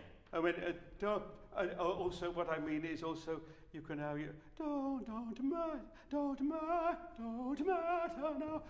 Portamento bit. Oh yeah. Yes. Because he's written a slur. I'm contented. Now, when you have these free bits, feel free, just because it's like, I'm contented, or something like, it's actually quite relaxed. Okay, yeah. When something, you have a loud phrase, actually. It's not about, I'm contented.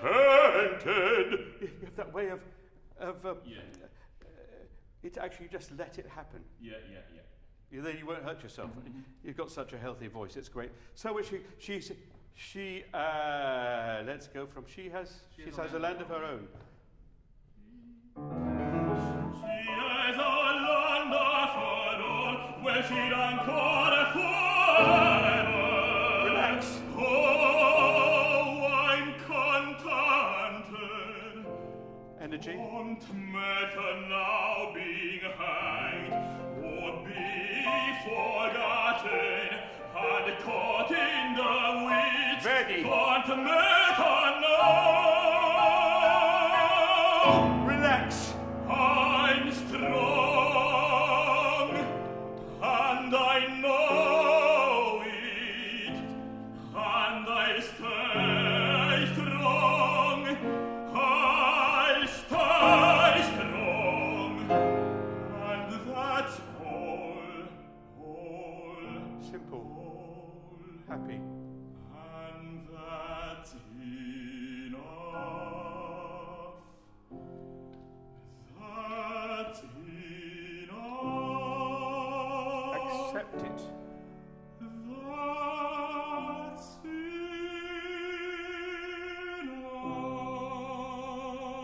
Can we just make sure it's beautiful?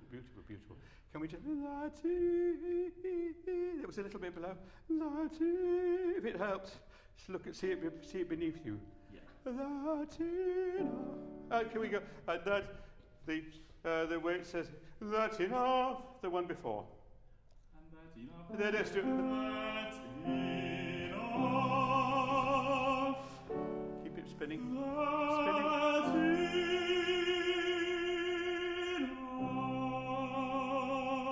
Yes, beautiful. Okay, now we have just got time to hear all that cabaletta again. And I won't stop you because we haven't got time. Yeah. Just remember, we've got 4 minutes. Brilliant. Legato and change color. Legato, change colour, relax. When you get to the big bits, Yeah. don't kill you.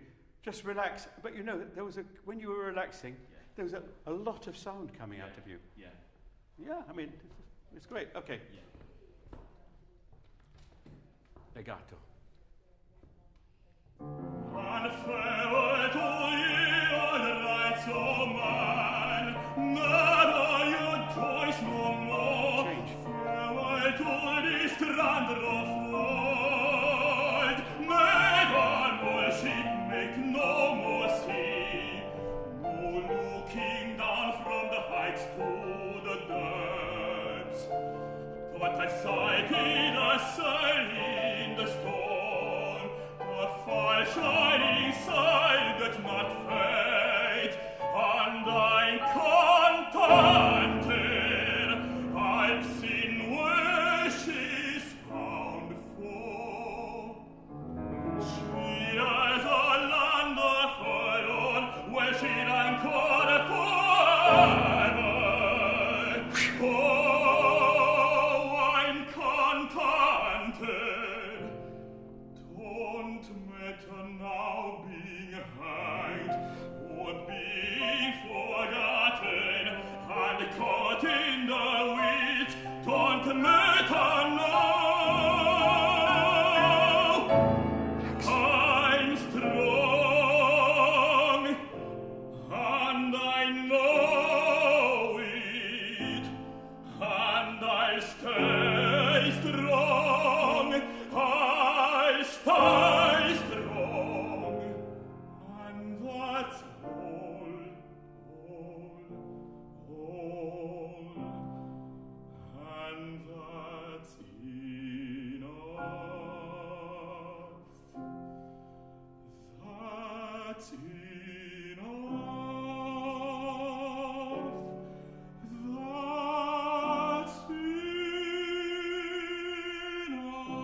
Brava, Chloe. Brava.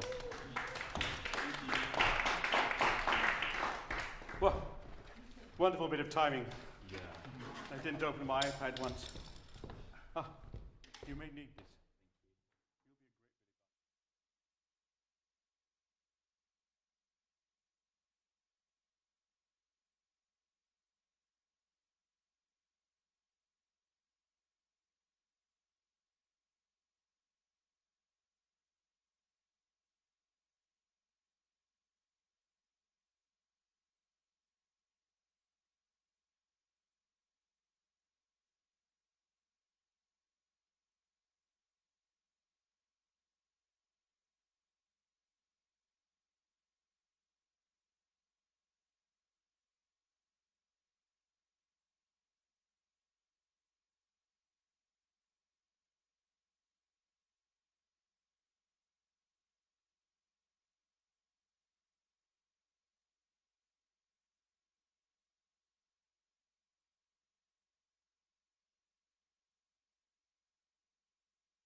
Hello everybody, welcome to the National Opera Studio. My name's Emily Gottlieb, I'm the Chief Executive of the National Opera Studio, and I'll get our wonderful panel to introduce themselves. I know that you've seen at least two of them coaching this morning, and I know that we've got a live audience here and we've also got an online audience. So to all of those of you who are joining us online, welcome, and you can ask questions that will be fed through to us, so please feel free, and of course we'll be answering your questions as well. So we thought we'd kind of give you a sort of overview of what we do here, a bit about our history, and we'll talk for a sort of half an hour perhaps, and then we'll give you an opportunity to ask some questions. So do please have those ready. This is really an opportunity for us to open our doors to those people considering applying here, wanting to know a little bit more about us, wondering about whether the opera is for them, or basically we haven't really stipulated who can come in. Anyone and everyone has been welcome today, either here through our doors or online. And these also supplement what we call our road shows. We go to all the music colleges in the country. Again, we haven't been doing all of those live. Some of those have been on Zoom this year, talking to the students about options, really. There's so many options for young singers nowadays, and I know that we'll be answering those questions, that you've really got a lot of different things to think about and different pathways. So before I talk a little bit about the kind of overview, let's have our panel introduce themselves, starting maybe with you, Andrew, and going this way. Yes, morning everybody. I'm Andrew Griffiths. I'm the head coach at the studio and music consultant. I'm involved quite a lot in programming and so on. I'm David Sulkin, and I'm Director of Artist Development. My name is Dearbhla and I'm Head of Artistic Administration. Quite a new title, so I had to think of it for a moment. So I look after a lot of the music coaching and also programming with Andrew, and coaching the singers and the pianists and making everybody sing and play better, hopefully. Hi, my name is Brindley Sherratt. I'm a singer, and I'm here as part of the Artistic Council, along with some other illustrious colleagues, to equip singers as best we can.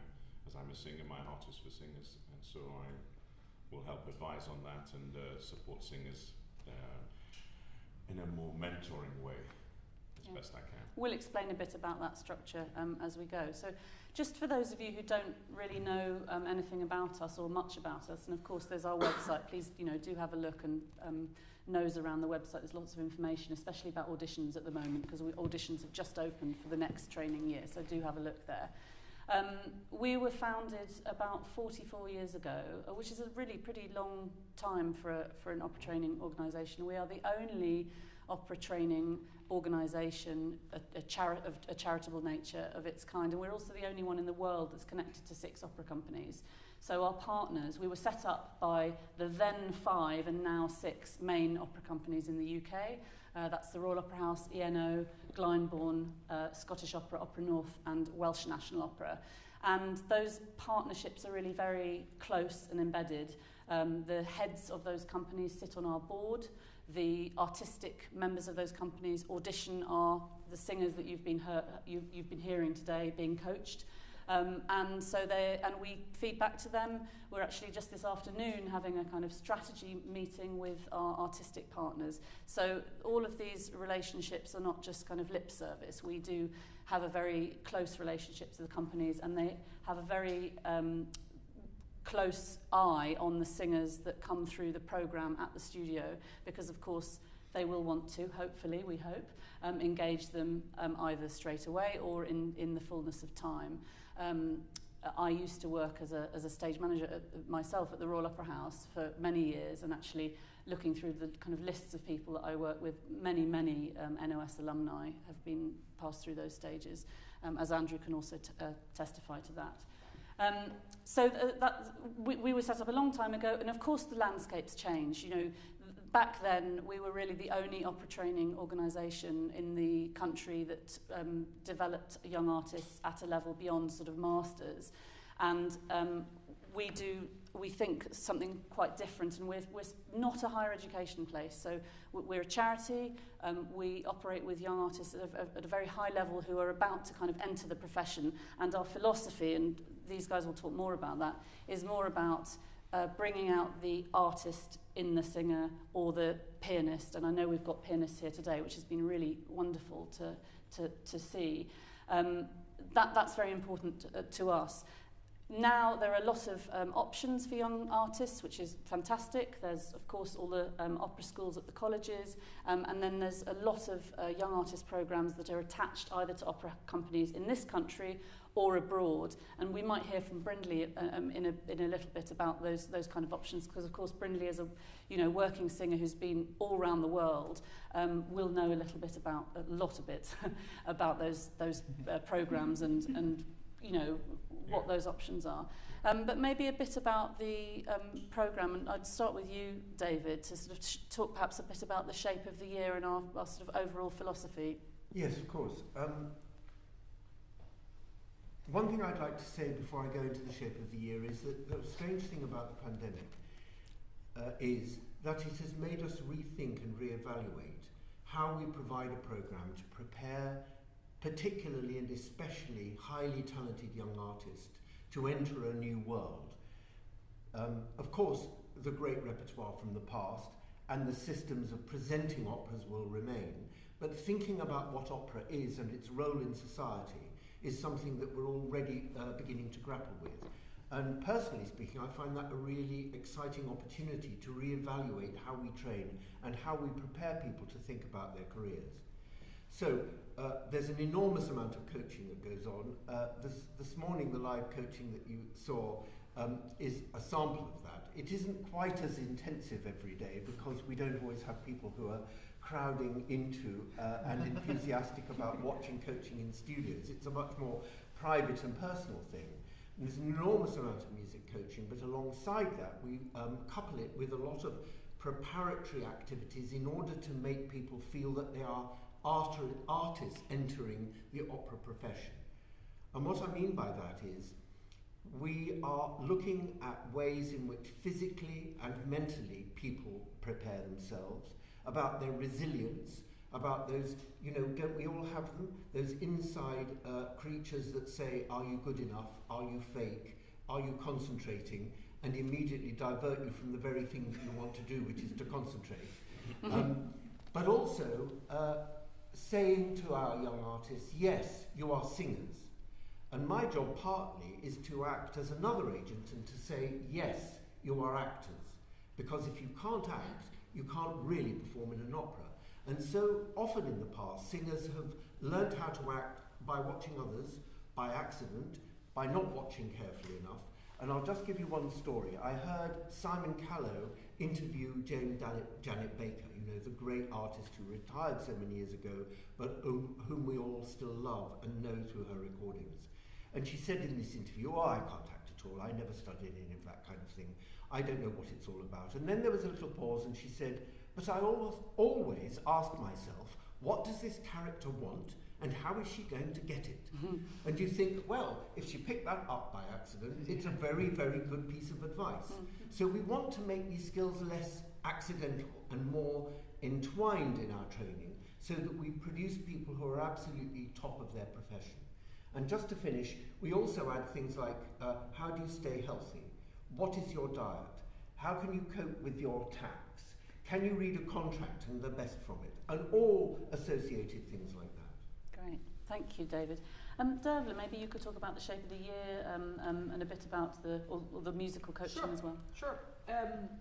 As David just said, we do have an awful lot of musical coaching here. You saw some of it this morning. We have coaching with pianists like myself and Andrew who coach in the other opera houses and in other music colleges. We have a lot of visiting coaches who also coach regularly in Glyndebourne, in Covent Garden, in the music colleges. So we draw in the very, very, very best of coaches, also acting coaches and stagecraft coaches and musical coaches, and then also, which we'll talk about later on, singers who are coaches and mentors as well.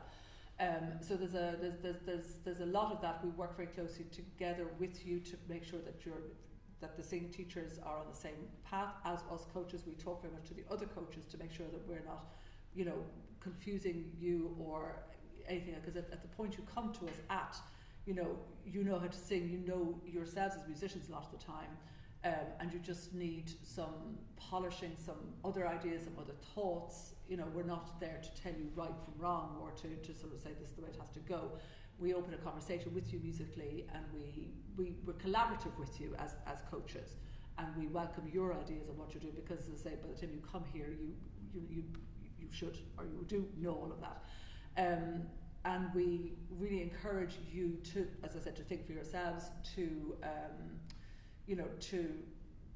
to listen to some recordings, listen to old recordings, to know what you like, to know the sounds that you like, so that you make those sounds, to know, so that you take charge and take ownership of the musical choices that you make, that the musical choices that you make are not random or by accident, and that you're open then, that you have enough knowledge that you are open when you go into the big world, you're open to what a conductor or a director might ask you to do, and that you have your own ideas on maybe your character, but that you're also so established in yourself that you can try other things, or you can bring on other things, and you can, because it's at that level, it's all about working together. So to do that, as we have lots of coaches, then we also present you in a lot of I'm just saying you as if you're all here already, so welcome. You are all here already. We present you in lots of concerts, small ones here to start with. A lot of the time, we've already done I think 5 in here. We do a regular lunchtime slot here, and then we also present concerts to our board members and to donors. Then we build up into big concerts, which Andrew might talk a bit more about in a moment. We do big performances of opera scenes, staged or maybe concerts, depending on what the event is, with our partner companies, so with their orchestras on their stages, and that's a very exciting part of what we offer, I think. Because as Emily absolutely said, nowhere else does it like this. I mean, a bit like Brindley, I know a lot about what happens in the opera studios in Europe, and they are fantastic, but they're very much, you're in that opera studio, you're staying on that stage, and which is great. But we are able to expose you to lots of different stages, lots of different sounds from different orchestras, lots of different conductors, directors, all of this, and the people who employ in those companies too. So when you work with us on these residencies, as we call them, you are there doing a week-long audition in every way, where they can see what you're like as a person, as do they want to work with you as a musician, as a singer, and everything. And then hopefully by the time you finish here, then they have fallen in love with you and they all want to employ you, and you have to turn down some of the work. So that's kind of what we do towards the end of the year. Also, we have agents' days. We make sure that you sing for agents. Agents also come to, a lot of the industry people come to our showcases anyway. But it's very much what I explain to people when I tell them, because I live in Ireland and I come here every as often as I can to work here, and I tell people in Ireland, my non-musician friends, I say it's a finishing school, really, and I think that's quite a nice way of thinking about it. We take you and we do the last little bit of polishing to make you into the best gleaming diamonds that we can, and ready to go out into the world and work. Because we know, and Brindley went talk to this, we know how hard it is for singers and pianists to make sure that they can. We love doing this. Why are we all here? We love music, and we want to earn money from doing it. And what we want to do is make sure that you're good enough and ready enough in every way, like Della said, to be able to go out there, have jobs, and live happy lives, do what you love to do.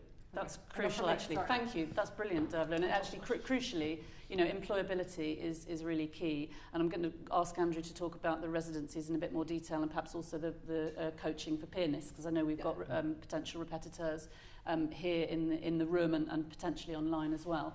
But it is key. We aren't about just training people just for fun. It is about trying to get at people to go out there and get jobs. And ultimately, of course, it is your job to get your job. I mean, we can't do your audition for you, but we can give you the tools. And especially, we've got all this, as you've seen, this filming equipment. It's really fantastic. We're really, really grateful to all of the trusts and foundations, actually, who helped us to have this equipment, because we can now do filming days, we hone your audition packages, we can then, so that you can actually deliver your own audition packages online, which we know is crucial these days, because almost every house or every course is asking for online auditions, and if you can do it the best you can, and we've got all this amazing equipment here, we can, that's really going to help you. But Andrew, maybe could you talk a bit about the residencies and the course? Yes, absolutely. I mean, Dearbhla said we go each year to and usually 3 of our partner companies. We spend a week with each company and we present something with their orchestra. So that would be a set of scenes, something that's being rehearsed here in the hall for a couple of weeks on its feet, and then we can take it to the companies. I think what's wonderful about having these partner companies is that they have, if you like, they've got skin in the game. They contribute financially to running the studio. They are involved in auditioning our young artists. They want our young artists to succeed because they have literally invested in their training. And so they can then see them doing what they do. We go, so this year we are going to Welsh National Opera, we're going to Scottish Opera, and we're going to Opera North, 4 week-long residencies. So 3 different opportunities with 3 different orchestras, 3 different conductors, and so on. We also usually have some sort of collaboration every year with English National Opera. This year we have a concert at Cadogan Hall in early January with their orchestra. So that'll be a semi-staged presentation. Richard Farnes is conducting that and Amy Lane is directing it. We don't have an official sort of week at the Royal Opera, but we do go there for masterclasses last year with Danny Denise, and that's all live streamed and so on. And Glyndebourne will always audition all of our artists. So if you come here, you will be heard, and sometimes more than once, by all of these partner companies. Sometimes during the residencies there's a kind of formal audition. Other companies prefer to just watch you do what you do on the stage, but either way you get seen by the casting people and you get feedback through the year, which I think is wonderful. I can't think of another training organisation that offers that sort of breadth of experience and exposure, and I think that's a really positive thing. I myself studied here in the Stone Ages, and that was very much for me was part of my decision of wanting to come here, was to be seen by the right people, to meet the right people. Those coaches that coached me, I still meet all around the profession. Many of them still come here, which is wonderful. I did just want to talk a little bit about the pianists, because as well as our 12 young artist singers, we take 4 pianists every year to train, and they have this sort of wonderful position. They themselves are coaching our young artists, but are also receiving coaching from our coaches. So they will have one-to-one sessions with visiting pianist coaches. They will play for a lot of other coaches, and speaking personally, I learned a huge amount from playing for other coaches, vocal coaches, language coaches. Nearly everything I know about vocal technique, nearly everything I know about language, I got from sort of osmosis or deliberate study in those sessions. So it's a wonderful kind of resource that you can draw on. And I'm very keen also that we do with our pianists some conducting. Even if you don't have conducting ambitions as a member of music staff in opera, you will find yourself having to keep the banda together with the orchestra in the pit, which is a very stressful job, by the way.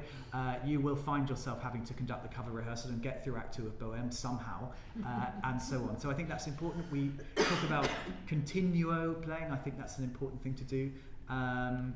So I try and we talk about how you accompany a recitative, how you might accompany auditions, the sort of particular challenges you meet. You don't meet the singer beforehand. They come in, they give you the music, off you go. What's going to happen?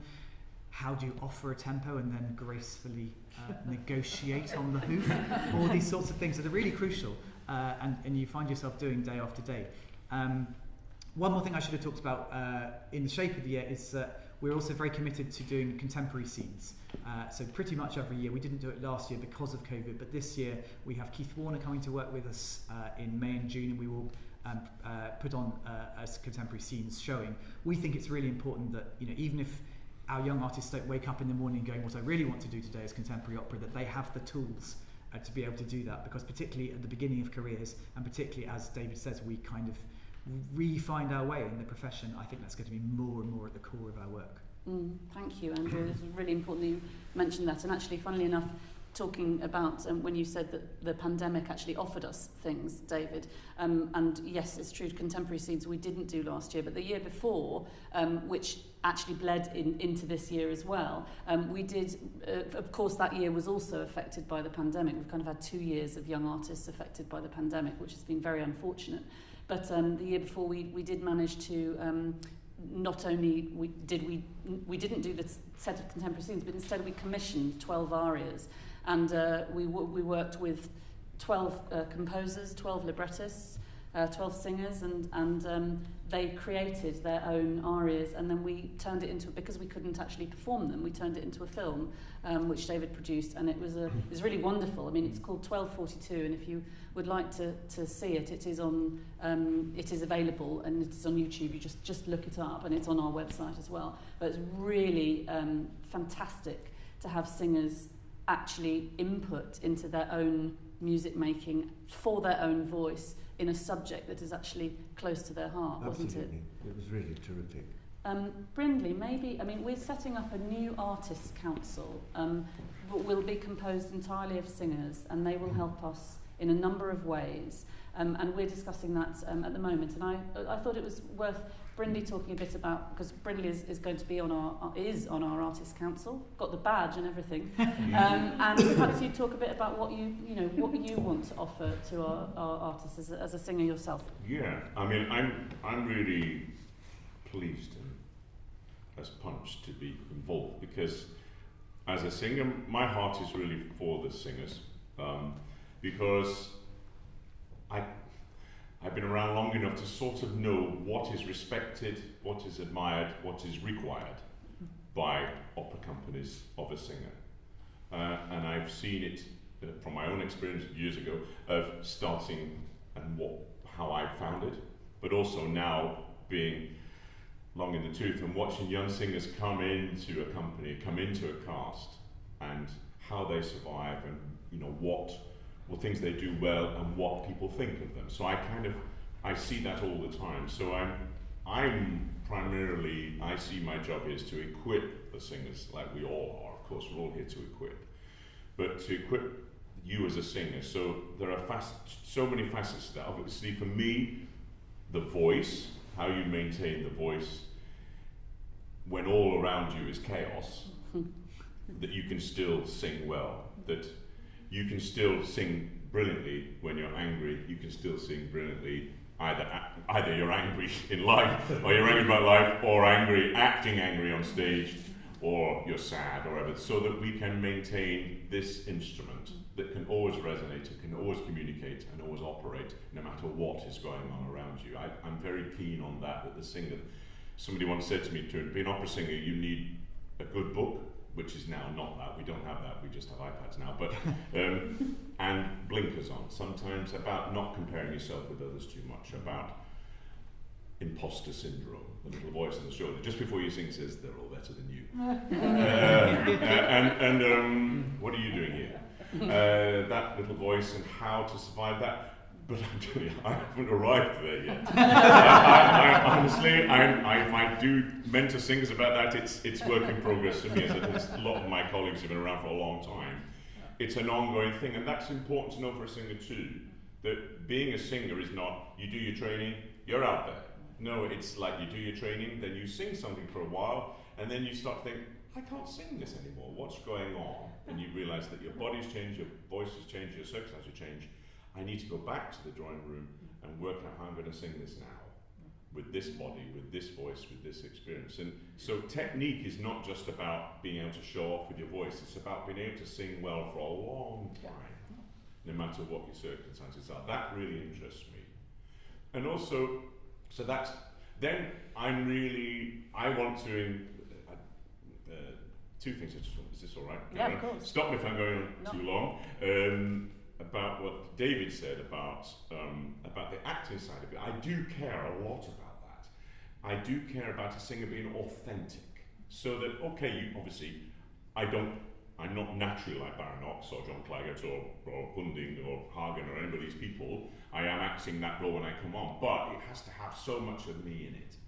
So, as you say, a lot of what David was saying is, or Dearbhla was saying, we listen to singers, we watch singers, and we copy. That's great, that's good for a while, but part of it eventually has to become from you. So I always encourage singers, when you're translating, which of course if you're English, clearly all of the repertoire is not in your language, or wherever you come from, but it's really important that you prepare well, the importance of preparation in advance so that you know what you do. I also, how to prepare for jumping in, like you're covering, you've been given a job, you're covering something at the Royal Opera House or English National Opera, or whatever, and then it's happened so many times recently, they say, you're covering, the singer's sick, you're singing the orchestral rehearsal this morning, and you didn't know anything about it until you arrived. You think, I haven't warmed up, I haven't sung for 4 days, I've just flown in from so-and-so, and you've got to do it. And those kind of things, how to prepare for that, as best you can, because it is pretty tough.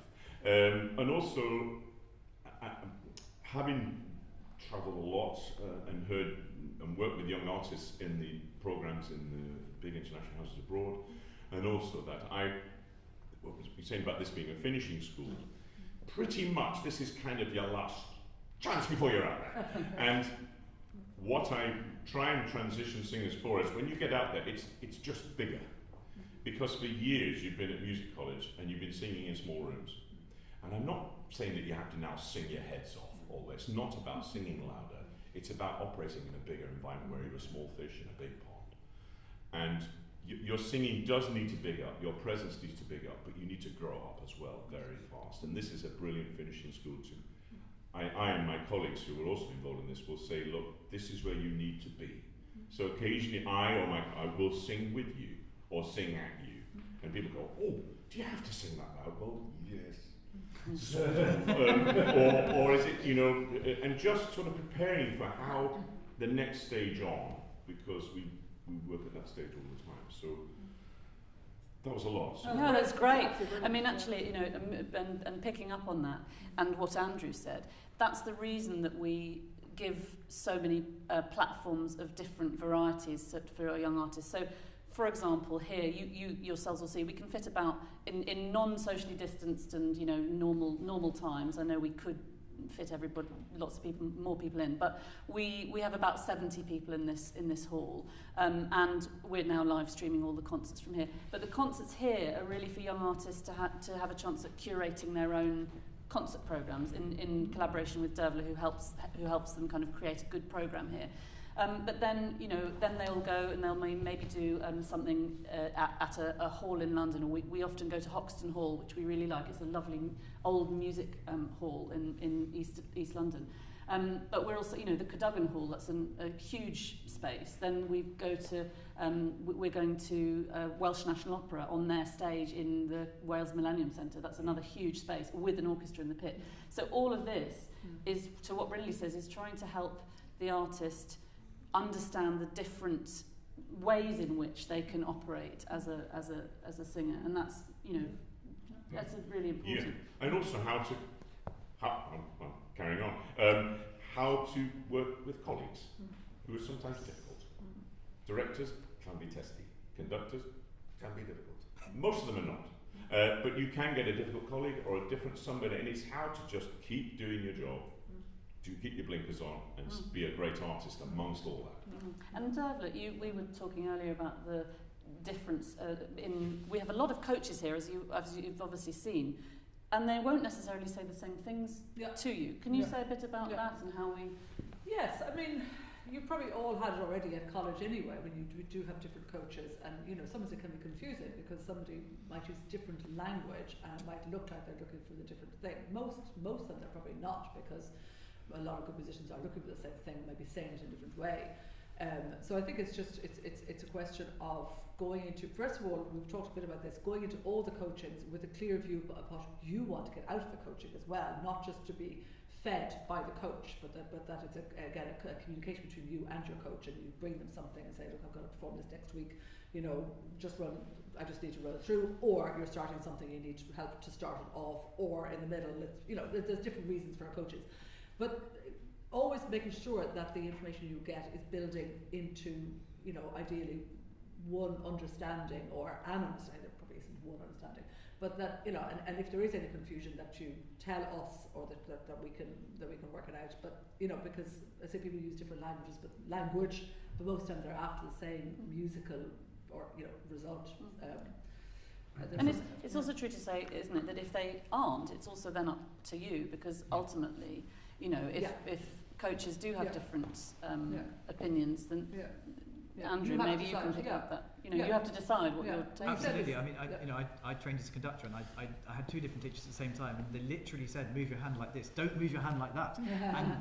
And I, what do you do? It's either they want completely diametric things, and of course you have to go away and digest it all and work out why they want those things. And then make your own choice.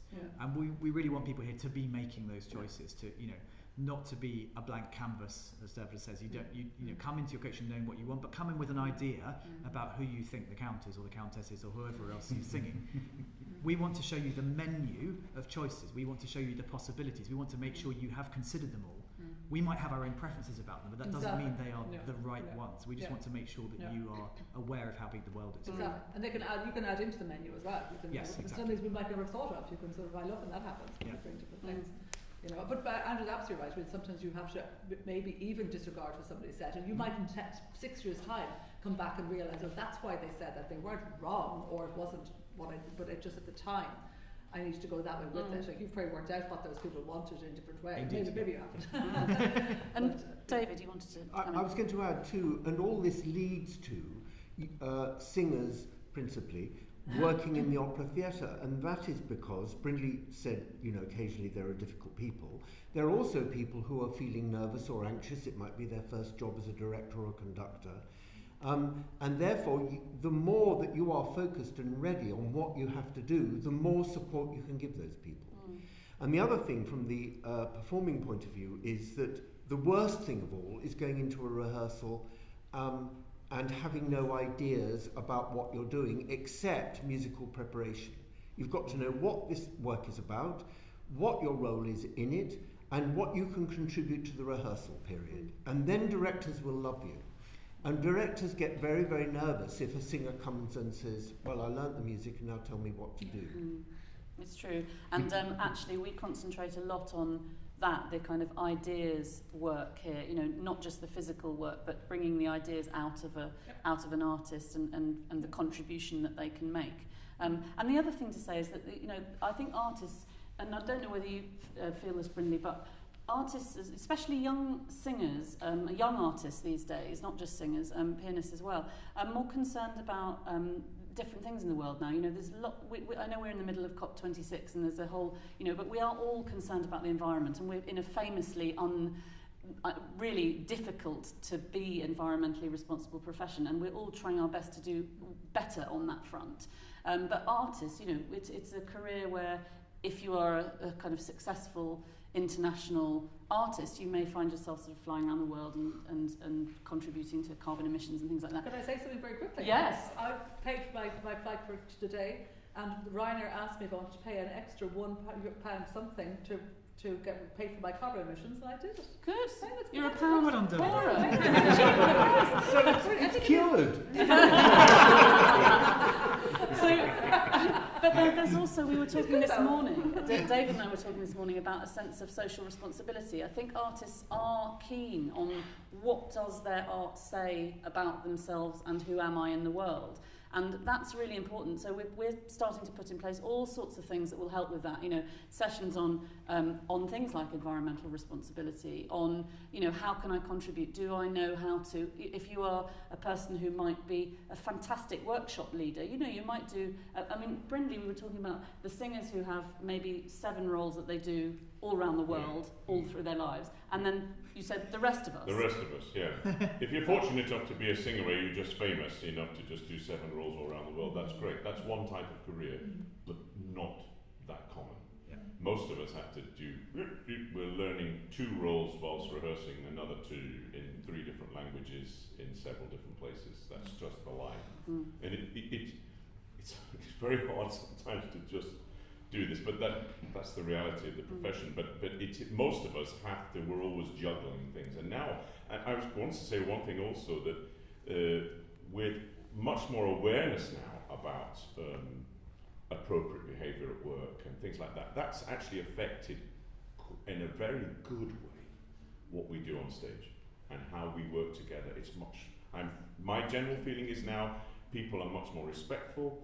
There's about boundaries, personal space, things like that, which were taken for granted for years, have now become much more part of the rehearsal process. That I really appreciate. Yes, I mean the film industry, for example, has started to bring in, you know, intimacy coaches and things like that, and that's something that we're going to be doing as well.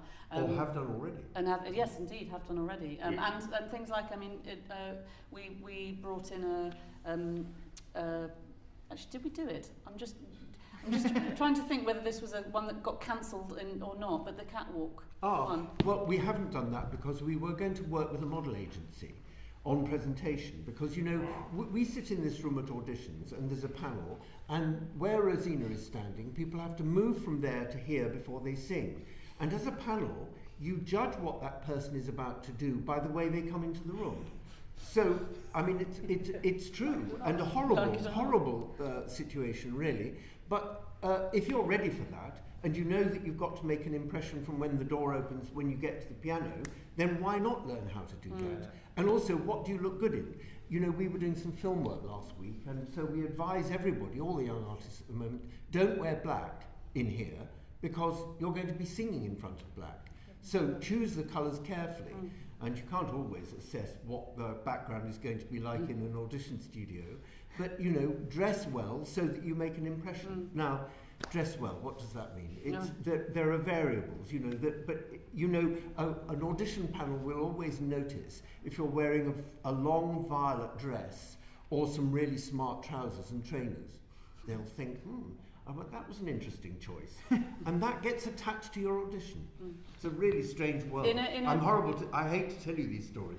But it's good to bring it up. I mean, and also, I mean, I'm sure we'll get this question, and I'm going to open the floor to questions in a minute. But I think there's one really, really important thing to say about auditioning, which is that you shouldn't ever judge what a panel wants. It's got to come from you, because we have a panel of final auditions here of about 15 people. It's a really big panel because it includes all of our partner companies.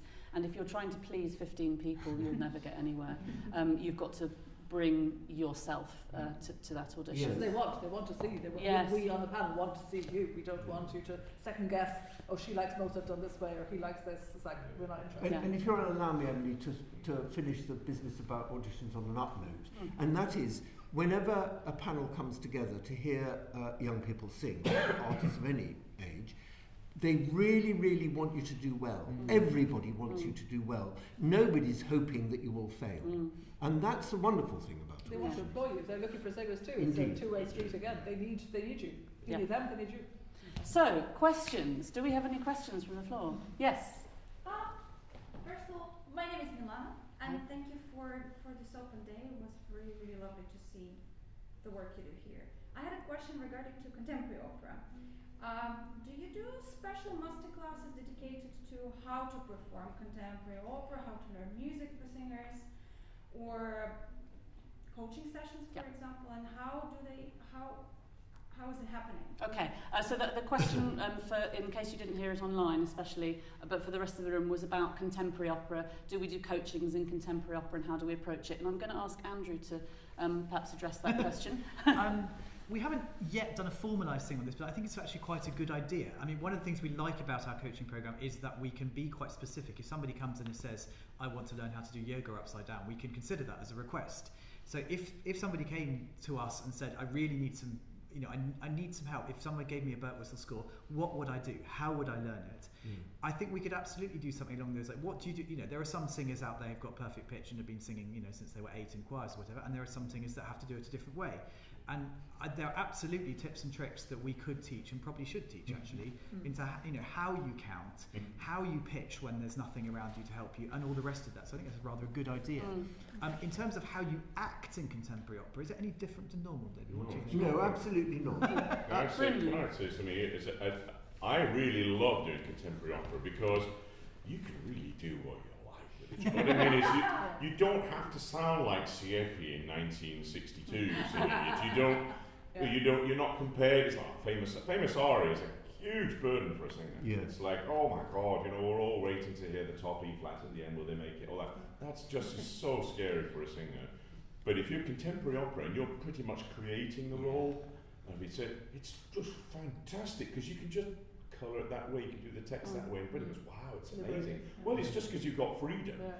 But as I've got older now, I just take more risks with everything I do now. I don't try and sound like Siepi or John Tomlinson all the time. I just literally think, well, I'm going to try it this way, and if it's really terrible, perhaps my wife or somebody will say to me, what the hell are you doing? but I think then that comes along. I suddenly realise, why do I really enjoy contemporary opera? It's because I can colour it any way I like. And I suddenly thought, well, this is so much more fun and creative. So I started to bring that a little bit into other opera I'm doing. So it's a brilliant thing, contemporary opera. But I would also say, from a singer point, what the singer requires is, conductor certainly requires it. It doesn't matter if it's not quite on the note, but they do care if it's in the wrong bar. Because that throws everybody out. Rhythm is absolutely key, then pitch. Yeah. And the added thrill too is that if it's really contemporary, the composer and librettist and all the creatives are there. Yeah. You're not having to refer back to something in history and guess. It's actually a really good question as well, because the reason we do contemporary work every year is because we believe, first of all, young singers are often going to, and pianists as well, but it's particularly for young singers, are often that's going to be their first jobs. You know, there's a lot of people around doing contemporary opera at the moment. The smaller companies tend to do smaller pieces. There's now the newish, not really new, but the Limbury Theatre is actually doing a lot of contemporary opera programming. That it is very, very important, especially in this country, I think. Yeah. There's an imperative in terms of work. We need to get you kind of au fait with contemporary opera because there's a work imperative. And then the second thing is that, as Brindley said, it's more creative, and it will help you to bring yourself out. And also, just to finish that on that answer to that question, you know, if you were here and you're programming a recital, you can program your own work. You know, you can program your own work. You could commission something. You can present your own recital, and we'll always respond to requests. You know, if somebody wants to desperately do an extra recital, we'll stick it in. We own our own building. We're lucky. We've got a lot of possibility to do things that our artists would like to do. So, yeah, and we've had lots of alumni coming back. We had a couple last year who presented pieces they were working on. So we put an extra concert on to present that, and that was great. She was working on it with a composer. So, any other questions? Yes. When you're choosing your 12 singers, do you tend to take 3 from each voice, or do you take whoever is most promising? So the question was about when we choose singers for the programme, do we tend to choose kind of 3 for each voice type? Shall I answer that, or do you want to answer that? I'm very happy to, and then also you maybe. It comes back to what we talked about earlier on. One of our strengths, because that we're not associated with one opera stage, means we can choose the singers, the best singers, and we don't have to have an ensemble of three of each, because we're not trying to fill those roles or anything which some of the opera companies might be doing, who have their own opera house as such. So we literally, we've got a count to 10 this year, we've had count to 10 before, we literally take the voices that we like the best. Last year we only had one soprano, for example, which is kind of unheard of. And I have to say, since I've worked here now for 3 years, I think, and since I've come here, I still think it's a fantastic thing to be able to do that. Some of it makes our programming lives quite difficult. Myself and Andrew, you know, one soprano, lots of mezzos and lots of baritones. You go, what duets and ensembles can I find? But that's our problem. But I think, as regards you coming to audition, you know that it's just you and your voice and your personality that we want. Having said that, I think it's also honest to say that I don't think we would probably have a programme with 12 sopranos or 12 tenors or whatever it is, because that actually doesn't really make much sense, and it's not very good for programming ensembles. And opera is collaborative. I mean, fundamentally, opera isn't made up of arias, is it? Yes, I wanted to say that. I mean, the audition one is fixated on arias.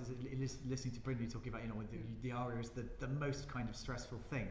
90% of your role is not the aria. And so the programming that we try and do in our residencies is overwhelmingly ensemble work. We had to focus a little bit on arias in the last year because we couldn't have people being together on the stage. But nearly everything we do is about ensemble work. Of course, we'll work on arias a lot in coachings, but expect that your performances is not likely that you'll be given 5 arias to sing with those orchestras. It's absolutely about ensemble. And talking about ensemble, Bryn, maybe it's worth just sort of talking a bit about how the importance of being collegiate and an ensemble mentality in the profession. Yeah, that's right. I did touch on it briefly when I butted in about being somebody who other people like to work with, so that you're malleable. You need to maintain your artistic integrity. There's some kind of confidence that actually I'm okay. I should be here.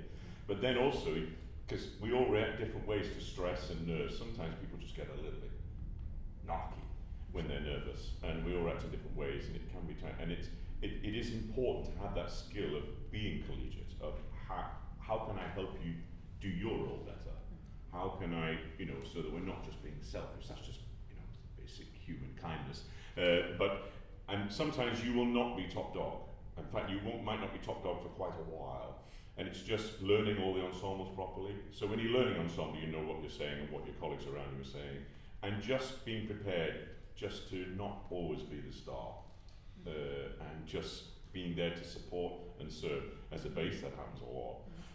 But it's a very important skill to have that you can work with. I've heard it said, I think I said earlier, that I once heard quoted by an agent who had been to discuss with an opera house, and the agent presented some of their artists, and the opera house casting department immediately said, they're wonderful artists, but those two are just too difficult to work with.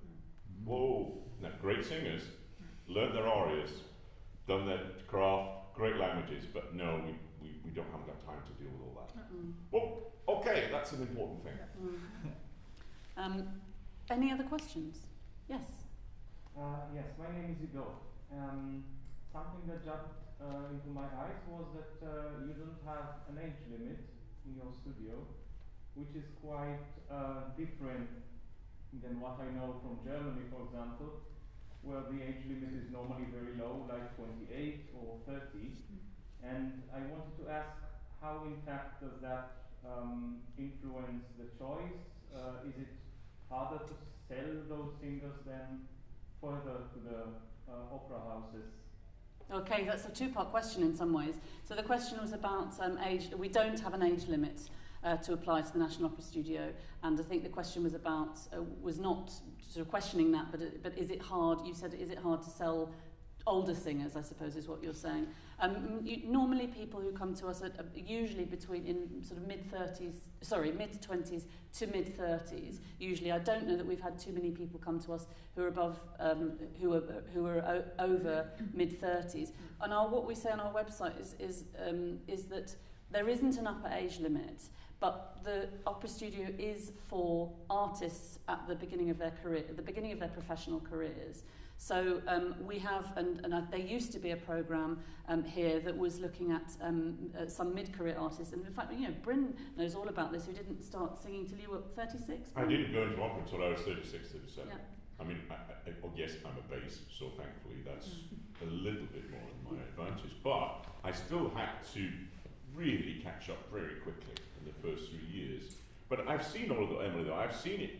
The company I've been doing, it's not recent at all. It's about 10 years ago we were doing Aida at Covent Garden, which is, that's recent to me. And we, all of a sudden, I think the Aida withdrew for some reason, and they got in somebody who'd been covering who nobody had ever heard of at all. She'd only been singing a short time. She'd raised her family in Ukraine, and she suddenly discovered she got this voice. She turned up. She was already then, I would say, 40 years old.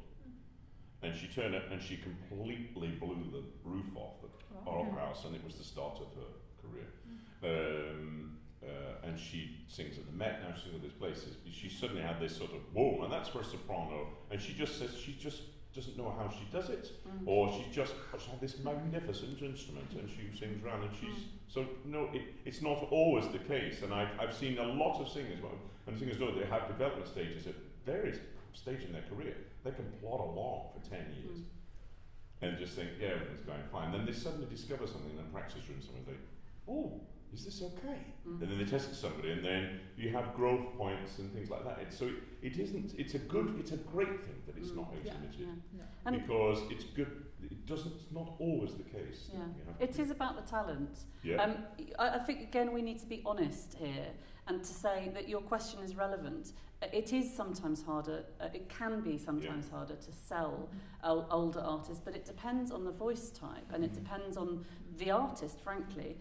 Yes, some opera companies will will not look at somebody who's going to come and play Susanna if they're in their mid-40s. That is just a practical thing that some opera companies won't, but some others will. So, and I mean, we're very keen on kind of getting rid of ageism here. I think we of course we do short courses in the summer. Some of you, I don't know whether some of you have come on our short courses, and again there's no age limit there. We're really keen to keep that age limit. But I think it only becomes a factor when we think, is this person at the beginning of their career, are they going to have a career You know, we don't want to train people who are not going to have a career in opera. That's clearly something we aim hard to try and achieve. Does anyone else want to come in on that? Just to say quickly, I think it depends on everybody's journey. I think we take every individual as an individual. And some people, like your journey was so different, you know, and we know of a lot of successful singers whose journeys have been different. But if somebody has been studying since they're 18 and then they come looking for a position at 32 and they've been in college all the time, and maybe we say, well, that at this point maybe they don't need to come here. Whereas if you're somebody who comes from a different country who hasn't had the same training and needs our training more, so does that make sense? It really depends on the pathway that people have come as well. You know, what stage you take them at. Absolutely, and it's important to say that of course not everyone has the same journey. You know, some people come from having done an undergraduate degree, then a postgrad, then an opera course, and then they come here and they're straight out of sort of 7 years at college. Other people have come having been in the profession. I mean, we had somebody come here who has been out working for I think 8 years in a professional singing ensemble, but had never tried opera, and is now singing opera all over the place, actually, as a base like Brindley. But so we love it when people come to us with different backgrounds. You know, we've had people who have been social workers and architects, and actually it makes people more interesting if they've got another sort of either interest or something in their background. It makes people more interesting. Yes, and I think we have been at the forefront of that, Emily, opening up the things that you bring as people. For example, we're really interested in hearing people sing in their native languages, because if you sing in your native language, you can only sing as the honesty with which you bring is accentuated, and then you can capture that honesty when learning other languages. So, you know, there are certain opera languages that you know, but we say to all the people that we work with now, either speak or sing or both in your native language so that you feel comfortable and confident. Yes. And bring your experiences, your life experiences, your travelling, you know, your interests. You know, isn't it amazing that Tom Daly has taken up knitting? Yeah, exactly. Rosina, is there a question? There's a lady over there. I'm going to answer your question in a minute. I'm just answer. Yeah, there's one from online. There's one online. With regards to the cost of training here and just the finances about studying. Okay, I'll answer that and then I'll come to you if that's okay. So it's a question about what does it cost to train here, and okay, this is an online question. So we don't charge at all any fees for training here, so it's completely free for young artists. We raise money through private donation. Our opera companies, as Andrew said, are contributors, and we're an Arts Council funded charity. And we also we hire our building, which gives us an earned income. So everything that we do is in order to support our young artists. So the training is free. We offer some bursary support to young artists. We're not a college. We're not. We don't offer everything to everybody, and we don't have a student loan scheme or anything like that. So it's really based on individual need, and we sit down with you and work out what that need is, because everybody is very different in terms of what stage they're at and what capacity they have to either earn their own money or have it in their lives. But money shouldn't be a barrier to training here at all. Does that answer the question online, do you think, Rosina? Okay. And your question? Well, thank you very much for a very interesting talk this morning and coachings. I was wondering, just because you mentioned a couple of times that you are collaborating with all these opera companies here, so does it mean that here singers have opportunity to basically work, let's say, monthly on some performance, on some opportunities? And in general, I think it's of course very important to know at least a little bit the strategy of performance opportunities, because I think this is vital for us. That school is vital after all these trainings at the colleges. So how would you describe how many opportunities every singer usually has during 1 year program here? Okay, so the question is about events and opportunities to perform, and it's about roughly how many opportunities are there to perform for an artist in a year. Andrew, do you want to I'll have a go? Yes. So, as I said, 3 main residencies every year. So you have the 3 performances, there will be probably a single performance in each place for a public audience. And then we also have this year the ENO concert, so that's 4 kind of what we consider really big platforms with orchestra. We very often repeat the scenes that we do for the partner companies outside London. We very often repeat those in London with piano. So that's when we might, for example, go to Hoxton Hall and we would invite then industry guests, as we do to all our performances, but particularly in London it's easier to get them, to come and see those scenes again. So we'll restage those. So there's another 2 or 3. Our contemporary scenes will usually, I think, have 3 performances over a short period, again in London, again with piano, so another chance to invite people along to those. And then you have concerts in this building. So we have a regular Wednesday lunchtime series here, where I think probably everyone would perform twice during the year, 3 times during the year. That's all live streamed out of here. And then there are various donor events and external events that we do. So for example, at the beginning of the year, all our young artists sang to the board. They also sang at 22 Mansfield Street in Bob Burris's house for donors and so on. There are quite a lot of these events which are important for us as a studio because they're part of our fundraising, but they are also actually really good opportunities for young artists to try things out in often a quite friendly setting. Also to get good at meeting donors and schmoozing, which is a very important part of this job. So we're probably at 15, 20... 25, I think, roughly. 25 performances of different levels. So some with orchestra, some much more intimate, Yeah, I mean, we've already done 5 performances and we started, I think, 5 weeks ago. So quite a lot. But as Andrew says, they vary in scale. And the other important thing to say is that now we've got all this equipment, we've got a bigger audience, so we can live stream to other places. We can send recordings of what we do to agents and companies. So it's a kind of bigger platform, but I understand your question completely. The performing opportunities are essential. So a lot, and also the other thing to say is that we get asked to do sometimes partner events. So we'll do external events for which we would request a fee for our artists, and then pay them the fee. So any external events that we get asked to do, we take a fee for our artists and we give the fee directly to our artists. And obviously performing here, it's part of the programme. And that, I think, takes us to 1:30. We have got... I should probably try and finish on time, even though we're 4 minutes over. I can see questions. I'll tell you what we'll do, is we'll carry on for another 5 minutes, because people online can leave if they would like to, and anyone who feels they need to leave, please do. That's absolutely fine. We'll carry on for 5 minutes, and then we will need to leave, because we've got coachings to go to, I think, after 1:30. So you had a question. Hello, yes. Very quick question about applications. For next year, is the first round still online, or are you going to be doing it in person? Yes, it is online. Yeah, the first round is online. So the application fee is £25, and obviously anyone can apply, and we will be listening to pre-recorded online video applications. So you apply through Yap Tracker. Right, and will you be able to offer any feedback based on those? No, unfortunately not. We get too many applications.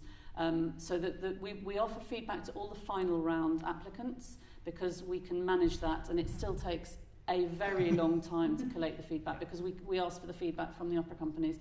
We simply cannot do it for 300 odd people, and also it's not really fair to the people applying. You know, you're giving a 10-minute audition. Effectively, you're doing two to three pieces.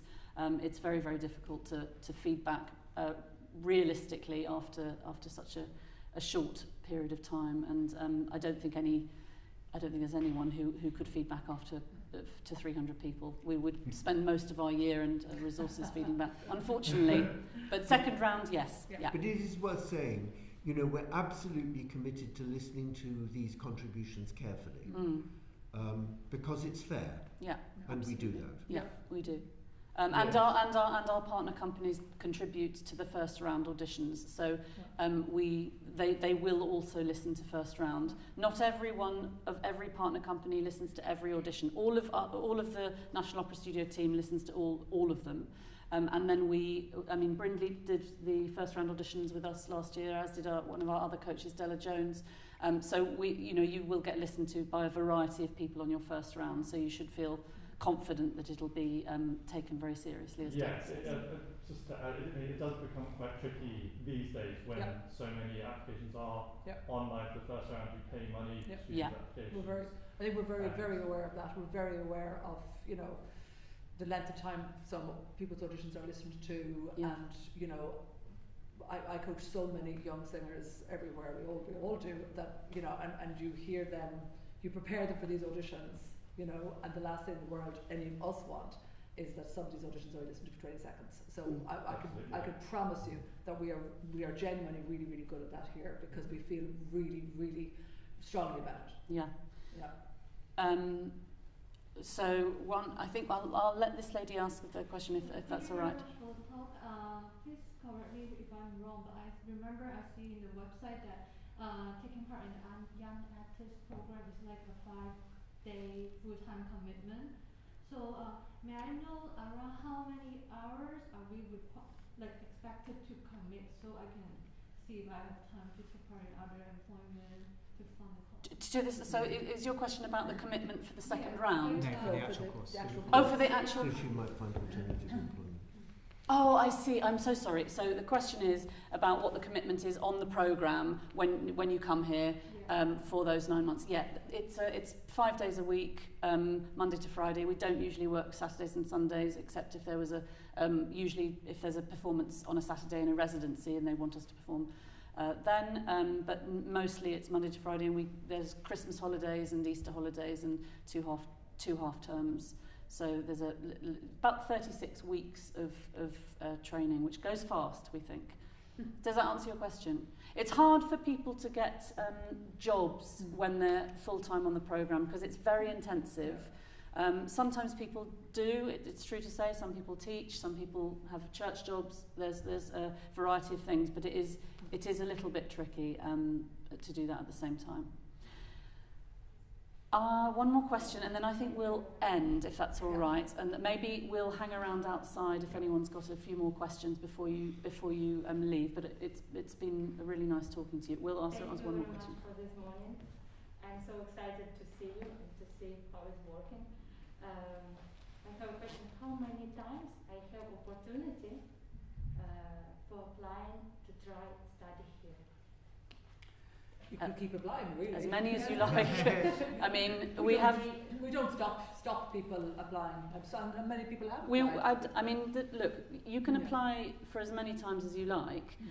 We have had people who've applied 4 times and then got in on their 5th time because they simply weren't ready the previous time. But I think I'd also say, please don't waste your money. If you don't think you are ready, don't apply. You know, it's £25 is still £25, and I just think, you know, if there's any consideration from you as to whether this is actually A, the right place, or B, the right time for you, just don't apply and decide to do it another time. And also not just the money. If you think you're not ready for it just yet, you don't want the people who are listening to the recordings, you know, to hear you until you're ready. You want to put your best foot forward when you do it. Yeah. So if you're anyway thinking maybe I'm not ready, then I would wait another year. Yeah. Great. Well, look, thank you so much for attending our open day. Thank you for all those of you watching online as well, and for your questions. It's been really a lovely morning having you here. So thank you very much. Thank you.